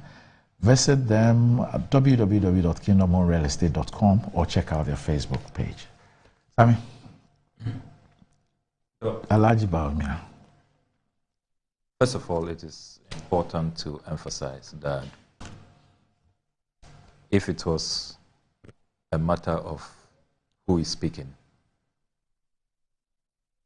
not many of us will be interested, because there's no track record, there's no delivery, there's no credibility, cannot be trusted. Anytime we have done surveys, scientific polls about the most discredited politician in Ghana. The one who talks in terms of a trust deficit. It is this gentleman. So if it was just him, I don't think that anybody will waste precious man hours. But it's really about the office he occupies. He has risen to Vice President of the Republic and is seeking, he has the audacity, the effrontery, after such a colossal, abysmal performance, to present himself anywhere else where the people are taken seriously and where they have respect for the citizenry. The MPP will not have presented this gentleman as their flag bearer. Randy, I need to draw your attention that this business about Bawumia being a liar, that Samuel Okudzeto is happily introducing us to, was exposed by a media organization who did an investigation, and they found out that the whole Bawumia liar thing on online and all of that was orchestrated by the NDC. Now said the Go out there. Go out there. Out where? You don't need any organization. Talk to Ghanaians. If there is any politician whose videos, whose own words have been used to disgrace him, to reduce him to nothing, it is Bawumia. You know that. Look, even this address that he presented, organizations have been doing fact-checking, and I pity him. Manasseh Azuri's group, the Fourth Estate, put out some fact checks yesterday. It's so embarrassing. The claim he made that Ghana is the only country with a motor insurance database in Africa. They checked and found out that Nigeria did this more than 10 years ago. So the verdict, completely false. So you don't need any organization. Is that in Bawumia's speech? Yes. Where is it? It's there. Show me. It's in the speech. No, where is it in the speech? Let me quote. Again, No, I believe the motor insurance database, I don't know of any African country that has put together this motor insurance database. Ghana is the first to do so, unquote. Where is it in the speech? You have the speech. Because I haven't found it. The Fourth Estate. No, give me is that the speech? The Fourth Estate, yes, an extra. No, this one. What is this one? Yeah, this is the speech. Show me where it is in the speech. Please, when you were speaking, I didn't interrupt and interfere. So Nana, your case is that Dr. Bawumia never made this statement. No, I say show me because I haven't seen it. It is, and I've quoted the extract. No, I'm saying show me. You also have the speech. So read through. Why are you quoting an extra when you have the speech? You spoke for an hour. I didn't interrupt. Oh, but this is a legitimate inquiry. So this fact check has been done. Is completely false. You can't whitewash him. We know him. You can't trust him. You can't take his word to the bank.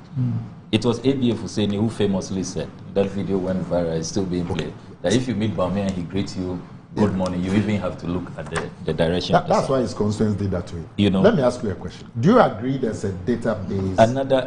Insurance database? I allowed you to speak. No, I just want to clarify. No, please. Where is the lie? Again, quote. The lie is that Ghana is the only African country. Yes. But the database is there. Ghana is not the only African country. But the database is there. Yes. Second fact check we did.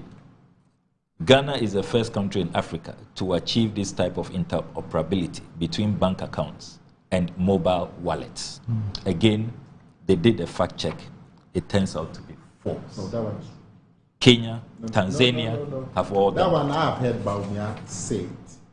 Listen, what Kenya and those people have is the connection between networks. Nana, can you write the down connection between your bank account and your mobile account? Who were the first in Africa? Go and check. But me, I'm not even worried about this first. It is there and influencing the lives of Ghanaians. Reputable organizations have done the fact check, and he can't change. Bawumia just cannot stop peddling falsehood. Look, even on this claim of 2.1 million jobs. Yeah. I have here the Minister for Employment, the Honorable Ignatius Bafo Ewa, September 16, 2022, he says they've created over 5 million jobs. Can you believe that? Over 5 million jobs. Then February 17, 2021. That should be at vetting. Yes, at vetting. He said 3 million jobs. Now, are you quoting Bawumia or quoting now somebody Bawumia says 2.1 million jobs.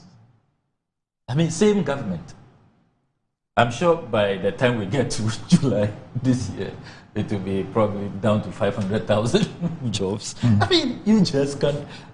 But I need. Let me make a comment on that. Over 5 million. No, 1 second. 3 million. This business now is 2.1 million. Now I'm not making a comment to help you. You see, Bawumia. No. This is a national issue. Bawumia has been consistent in his accounting to Ghanaians with a number of jobs. Yeah. But you see, me. And his employment minister should, not align with him. For me, you've done this job. It's the same government. You see, what we need to do as a nation, government after government. In your time, there were employment statistics. Yeah. We should get a neutral body. Okay, so like say TUC. Nana, he has just 15 minutes. Let him finish. I've just started, but so you can trust. So what is anything Bawumia says? So he's a liar. That's all. Look, Dr. Randy Abbey has been very charitable to you this morning. In what way? When you went on and on trying to beat him up about Bawumia hasn't said anything is wrong. Bawumia is only madly disagreeing. He's putting words into my mouth. Check it. Look, when you read. No, but when the man does this thing. No, we all heard you. I said madly disagree. Yeah, we all heard you, yes. You heard me. We all heard you. Look, Dr. Abbey has been so charitable. Go to page 45 of the address. When Bawumia, now you are quoting the address. When Bawumia was talking let's go to page 45. about tax collection in Ghana. He's going to read from there. Yeah, but why didn't you read the first time? I read the extra. I was reading from. You don't have much time. Don't allow that to distract you. But these are legitimate inquiry. Yeah. Listen to what Bawumia said. Yes. Said, unfortunately, the pressure that is placed on GRA staff to collect revenues makes them focus on existing taxpayers. Sometimes they even have to go sit in people's shops to monitor sales, a process known as invigilation. In fact, many businesses feel harassed by this process and the constant audits of the operations. This has to stop. We must strike the right balance between collecting revenue and allowing businesses to thrive. Our job is to protect the productive forces. What can be more skating than this? Skating but you agree on his own government. I continue. Paragraph 118. Paragraph 118. It says the current tax regime in Ghana has been with us since independence, and it has failed us. But I said the same thing. He said it's good to report. It has failed us. It says too much discretion results in corruption. We want a regime that is easy to understand, easy to comply with, and easy to enforce. And that is not subject to so much corruption. Yeah. I mean, but these are very bold. It means that on this, very bold. It means that on this issue, his government has wasted 8 years. Wasted 8 years of our time. That's what it means. Just wasted our time. He said. He says that the current regime has failed us. No, he said this has been a situation from independence. Yeah, but what was the promise in 2016? And what was the promise? And you came in as the economic messiah. Yeah. You came in as the economic messiah. So you were touted as the man with the magic wand. So what? I mean. So what? And you say, oh, he hasn't talked about failures. He's just saying disagreements. I mean, please, you are trying to rewrite the speech. We all have the speech. We heard him. I didn't even the speech is here. The speech. You are quoting from don't the speech. Rewrite the speech. I didn't even quote you. You are part of the creation of the speech. Yes. You don't need to. It's here. You know. So what is going on, Ghanaians? What confusion? What confusion?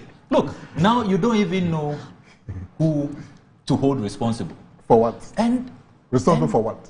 For the mess. For what Bawumia says is the corruption, the failure of our tax collection regime, and the harassment of businesses.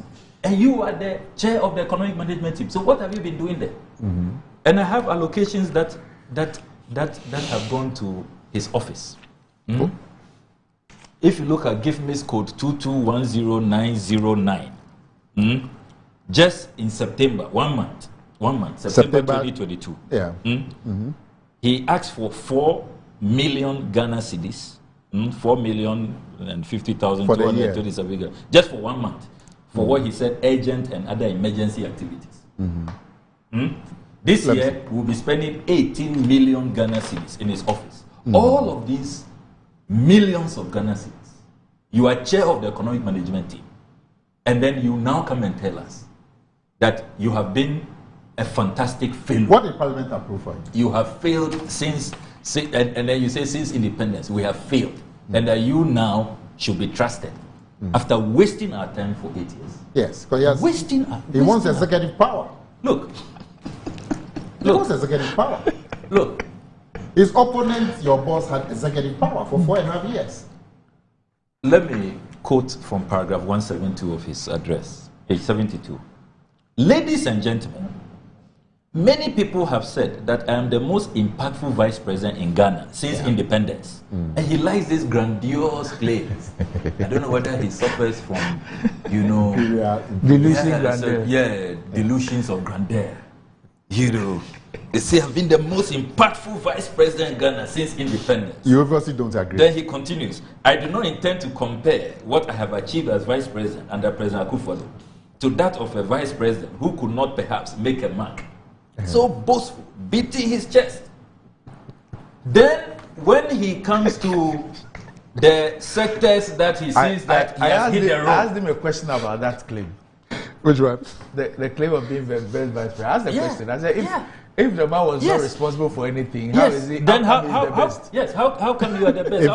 How come you are the most impactful? Actually, if he hasn't been impactful, how come you are the most impactful? He would not have won the NPP race. So I'm telling you. So when he comes to the economic failure, the disaster that he has superintended for the first time, we are going through financial haircuts. Never happened in our history.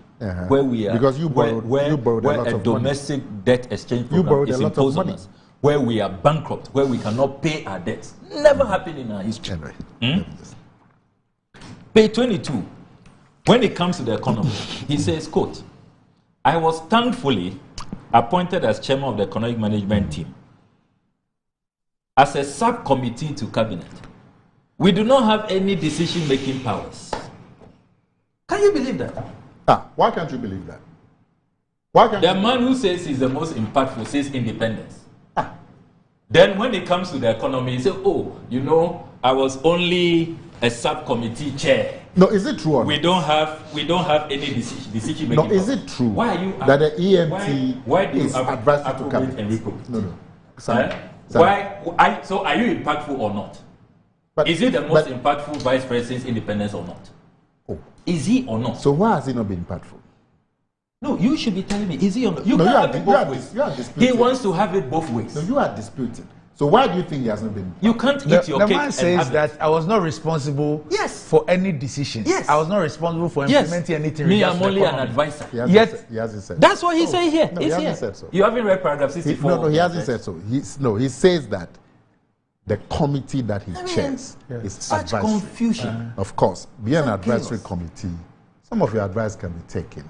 Some may not be taken. But it's not only that the vice president does. He does other things. Like what? He's saying that the president asked him to coordinate the systems to make governance open and better through digitalization. He said so in the speech. Okay, have you seen it? Have you seen that? And look, he went on to talk about some of the things that they've done with digitization. Have you seen that? No, can I speak? No, have you seen that in the speech too? Can I speak with If he wasn't impactful, at least he should, the NPP flag. Well, at least he should own the IMF program. The IMF program is here. He should own it. Yeah. Own it means what? Yes. The IMF. He should own it as the person who led the process. Yes, they've told us the IMF and everything is here. in the staff document. report is But here. we went to IMF, including all the taxes. Is here. We went to IMF in 2015. Let me proceed. Who owns it? Let me proceed. We went to IMF in 2015. Let me proceed. Who owns it? Let me proceed. Who owns Let me proceed. Nana, Why Can that I analogy? have my time? But why that question? Can I have my Why time? that question? I am saying that this IMF document, when you open it, when you open this IMF document, I don't see Nana Addo Dankwa Akufo-Addo. Yeah. No, all that we know is the president. Once you said Bawumia should own it. Yes. We going to the IMF. Yes. You mean the decision? The program, not the decision. Those the who led the program, negotiations, IMF the program. IMF has said But it. once It's you here. take the decision, you go through a program. Yes. And so, what you are is not the- part of the program. You don't lead the negotiations for the program. And there are decisions. He has told you he's not part of the program. If I finish, Has Bawumia told you he's not part of If I anything? finish, you understand me. In that program, that his name is listed as number 1. Yeah. You have e-levy there. Yeah. You have all those taxes that Yes. he says he will scrap in there. Yes. Yes. And if he disagrees, and other people don't agree. After leading the negotiations, the hypocrisy, the dishonesty. Has he said? He probably thinks No, we'll has not he read the said- has he IMF said- staff No, report. has he said he was not part of it? He thought we won't read the IMF staff report. Is that what you people were thinking? Look, the that we simple won't read the question IMF staff that you report. have to tell us. Has Bawumia said anywhere? Let me that continue. he's This not is part my of time. anything? This is my time. Now, Doc, did you remember anything? Doc, he doesn't. He says he will scrap the things that are negative about the program. Obviously, because he disagrees. Because those ones are negative. Because Yes. he disagrees. Shall we go? When somebody says they disagree with something, it means they are not part of it. He doesn't end there. At page 40, he says, "My vision, ladies and gentlemen, as vice president, I am like a driver's mate. But if by the grace of God you make me president, I will be in the driver's seat with constitutionally mandated authority to pursue my vision and my priorities." Yeah. In fact, you people had said so. But that's a statement of fact. It's a statement of fact. when You did- disagree? when People did- had said so in 2015. When, That is a please, driver's can I proceed? When did he come to this realization? I hold in my hands here. Yes. I hold in my hands the letter he wrote to then Vice President Emisa Atta on 170 statements that he wants a response. And may the good Lord bless the soul of His Excellency Pakwesi Emisa Atta. May he continue to rest in peace.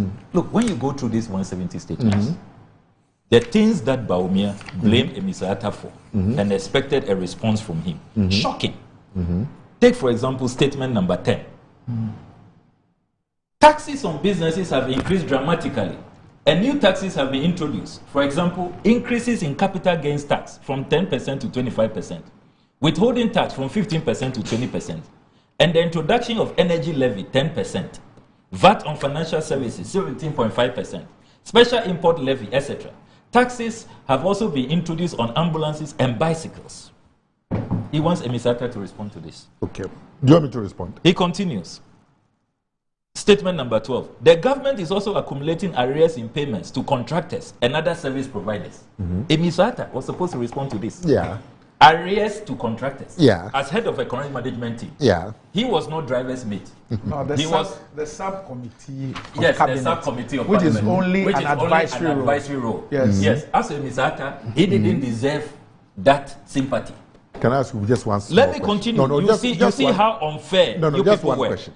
Randy. Statement number 14. Statement number 14. Randy, did a Emisa rising Atta black hole of respond? state-owned enterprises. No, let him finish. No, did Emisa Atta Please, it respond? doesn't matter. He wrote it. This is Yes, it. but did he wrote respond? to But why me. did he direct the Why questions did he to Emisa direct Atta? it to Why did he Emisa do Atta? that? Why? You must direct it to somebody. Oh, No, really? but he did. You must direct it Nana, to somebody. Nana, Emisa Atta Nana, didn't have a Nana, president Nana, at the time. A person who knows Yeah. that the EMT is a subcommittee of cabinet. Subcommittee. Yeah. That is only an advisory body. Yeah. Why would that person address 170 questions about the economy to the chairman of the advisory of the committee? Why advisory will they do committee. that? But Why? you are seeking information. No, why to that person? Yes. Why Why? not? You are seeking information. I mean, look at this. Isn't it? And Now, the information no is to the information no on principle. government decisions. Where, Yes, where, government where, decisions. where the two of you. Let me continue. You where I you dis- I'll not say even you be are wrong. more But shocked. where I disagree with you is that Bawumia seeking information from Emisa Atta is not blaming Emisa Atta. He is. He Is is. he blaming him? He's He asking is. him questions. He He wants is. information. He is. How do you If at the conclude next day, Nana, that if somebody asks me a Nana, question? if at the next day, Listen, Nana, you asking me why will questions. you Have direct? did you read the 170? Nana, why will you direct questions? Questions about my moderation on this program? Yeah. Why will you direct it to somebody else? Today, as we speak, yeah, today, to you, Randy Abbey, Yes. you've directed questions meant for government to me. Are you blaming me? No, because on Are this... you blaming me? Hold on. No, you've directed questions to me. Nana, hold on. No, haven't you? Nana, hold on. You are looking for information. Nana, no. That's why you're asking me. No, Nana. And if I have it, I'll tell you. If I don't have it, I'll tell you. Nana, Dr. Bawumia was a deputy governor of the Bank of Ghana. Yeah. And Dr. Randy Abe just hold on. Is the moderator. Nana, I'm sitting here. You have directed questions to me. If I finish, okay. If Dr. Bawumia was not on this posturing tangent about EMT, nobody will raise this Misata, Vice President Misata issue. Dr. Bawumia is here telling us that a vice president who chairs the EMT. Is nothing but the chair of a subcommittee of parliament, which only provides advice. Yes. It doesn't take any decision. Yes. It's not responsible for anything. Yes. Yet, with all his knowledge and experience, when he had 170 questions to ask about government's economic performance, he directed them at the head of the advisory committee, who does not take decision, is not responsible for the implementation of anything. Yes. There was a finance minister. There was a president. Because he's looking for information. He's not assigning blame to Emisata. He's looking for information. Can you explain this to me? Can you explain that to me? Can you explain? If Emisata has the information, he will say, yes, this is why we did it.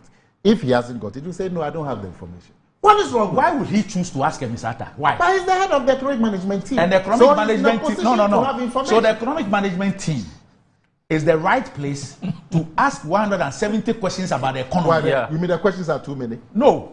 I am saying that you have 170 questions about the economy. Yes. Where the right place to go to. So you have been at the Bank of Ghana. You shouldn't have asked any question at all.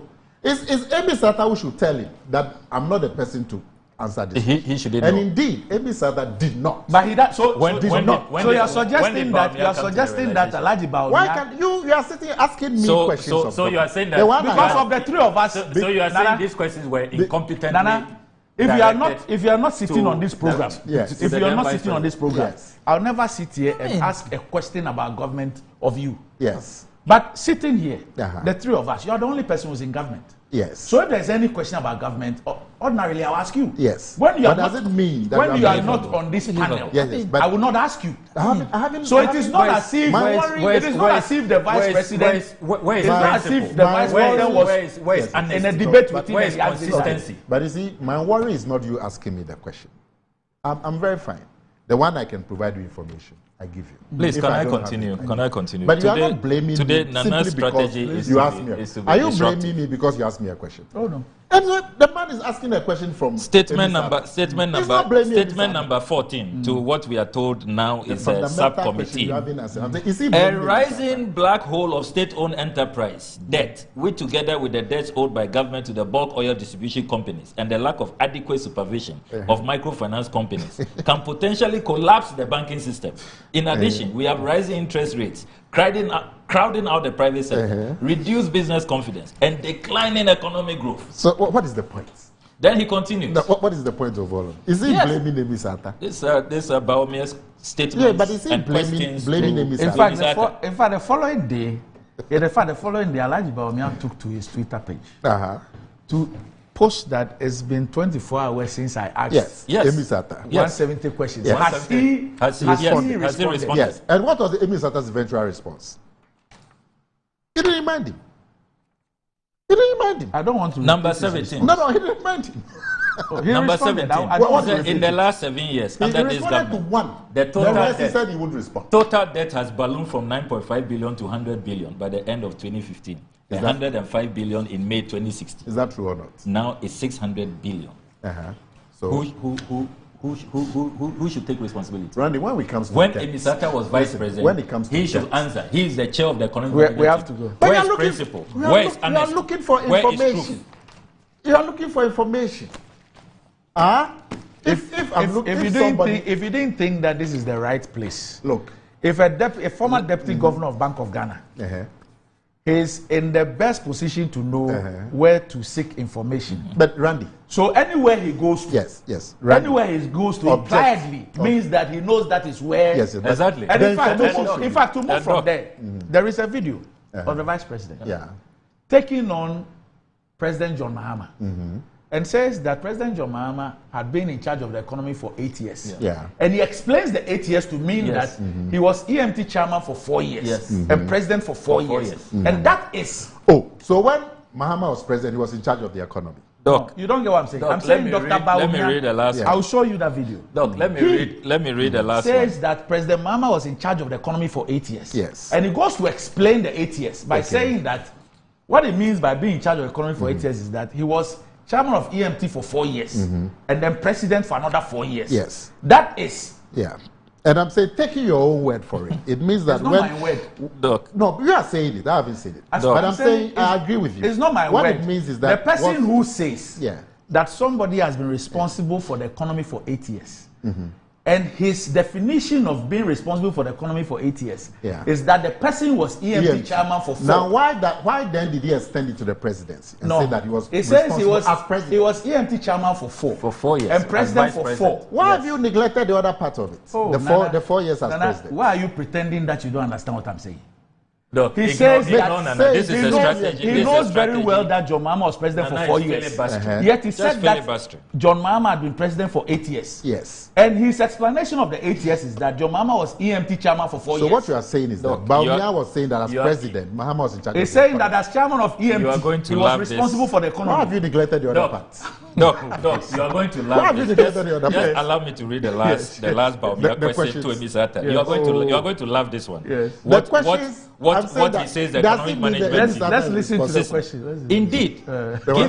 Indeed, given the resources at its disposal, one should expect at least 4 to 5 times the quantum of investment that the NDC claims to have undertaken. The close to $33 billion of borrowing that was most used for projects could have inter alia. Then he lists $33 billion. They have borrowed, if you do the 480 billion at current exchange rate, it's about 39 to 40 billion. It's not true. $billion. It's not true. Yesterday, President Mahama was saying that we borrowed 13.5 billion. Can I proceed? Just yesterday. Can I proceed? Can I proceed? Yesterday. So Mahama was saying that we've borrowed 13.5 billion. So with $33 billion, you say that. And you borrowed 31 You say that Emisata, as chair of the economic management team, they could have solved the water problems in Ghana. This is Bawumia speaking. Solve the energy problem and not put the country through 5 years of doom at the cost of human lives and collapsing business and unemployment. Put in place at least 1,000 kilometers of asphalt road in each region. There will be no major road problem left in any region. Transform agriculture in the northern regions, Afram Plains and the rest of Ghana through investment in machinery, irrigation and dams. See the high expectation he had of the economic management. Yes. Put in place one world-class hospital in each region. Buy at least 1,000 ambulances for the Ghana Ambulance Service. Set up factories with the private sector across the country to add value to our raw materials and create jobs. Equip our existing health and education institutions with state-of-the-art facilities. Build an additional 600 of the senior high schools the government is trying to build. Construct the Accra-Kumasi Paga Railway as the Western Railway line. I'm going to spend all the time on 170. See how embarrassed you are. So where's the embarrassment? So Emisata, as chair of the economic management team, this is what they should have done. Okay. All right. Monies that they borrowed. It's unfortunate we ran out of time. Look, there's so many. Time is not a friend. We've already taken 1 hour of the sports. Will you believe that he said that the attack on the BOG, the criticism against the BOG, is unfair? It's unfortunate. I'll do with that. I mean, BOG, when there was a pandemic, they were putting up a $222.7 million. We'll have a separate. How was that an intervention once it's brought the issue, once the vice president has brought the issue up, we'll have time for it. See this letter I intercepted. They were putting up a guest house in Tamale at $139 No, he was talking about the BOG. Awarded the contract 23rd June 2020, and you say that what you are doing is not fair. All right. This is during the pandemic. This is not what he spoke during the pandemic. One second. He spoke about the BOG support the printing of money. Government. Okay. He didn't talk about the BOG projects. Our criticism. I have to be fair. I have a gift for you. I have a gift for you for this weekend. So watch it. It's a gift for you for this. Now, before you give me your gift, I'm going to talk about AIDA. You want to apologize to Mr. I have seen that you have acquired for yourself a very good 50th birthday present. Now, I've been asked.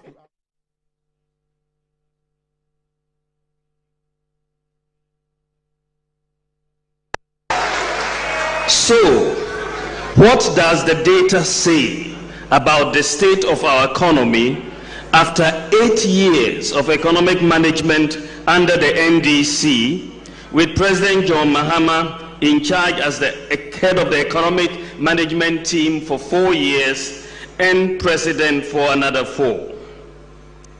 Mr. Chairman, so what does the data say about the state of our economy after 8 years of economic management under the NDC, with President John Mahama in charge as the head of the economic management team for 4 years and president for another 4?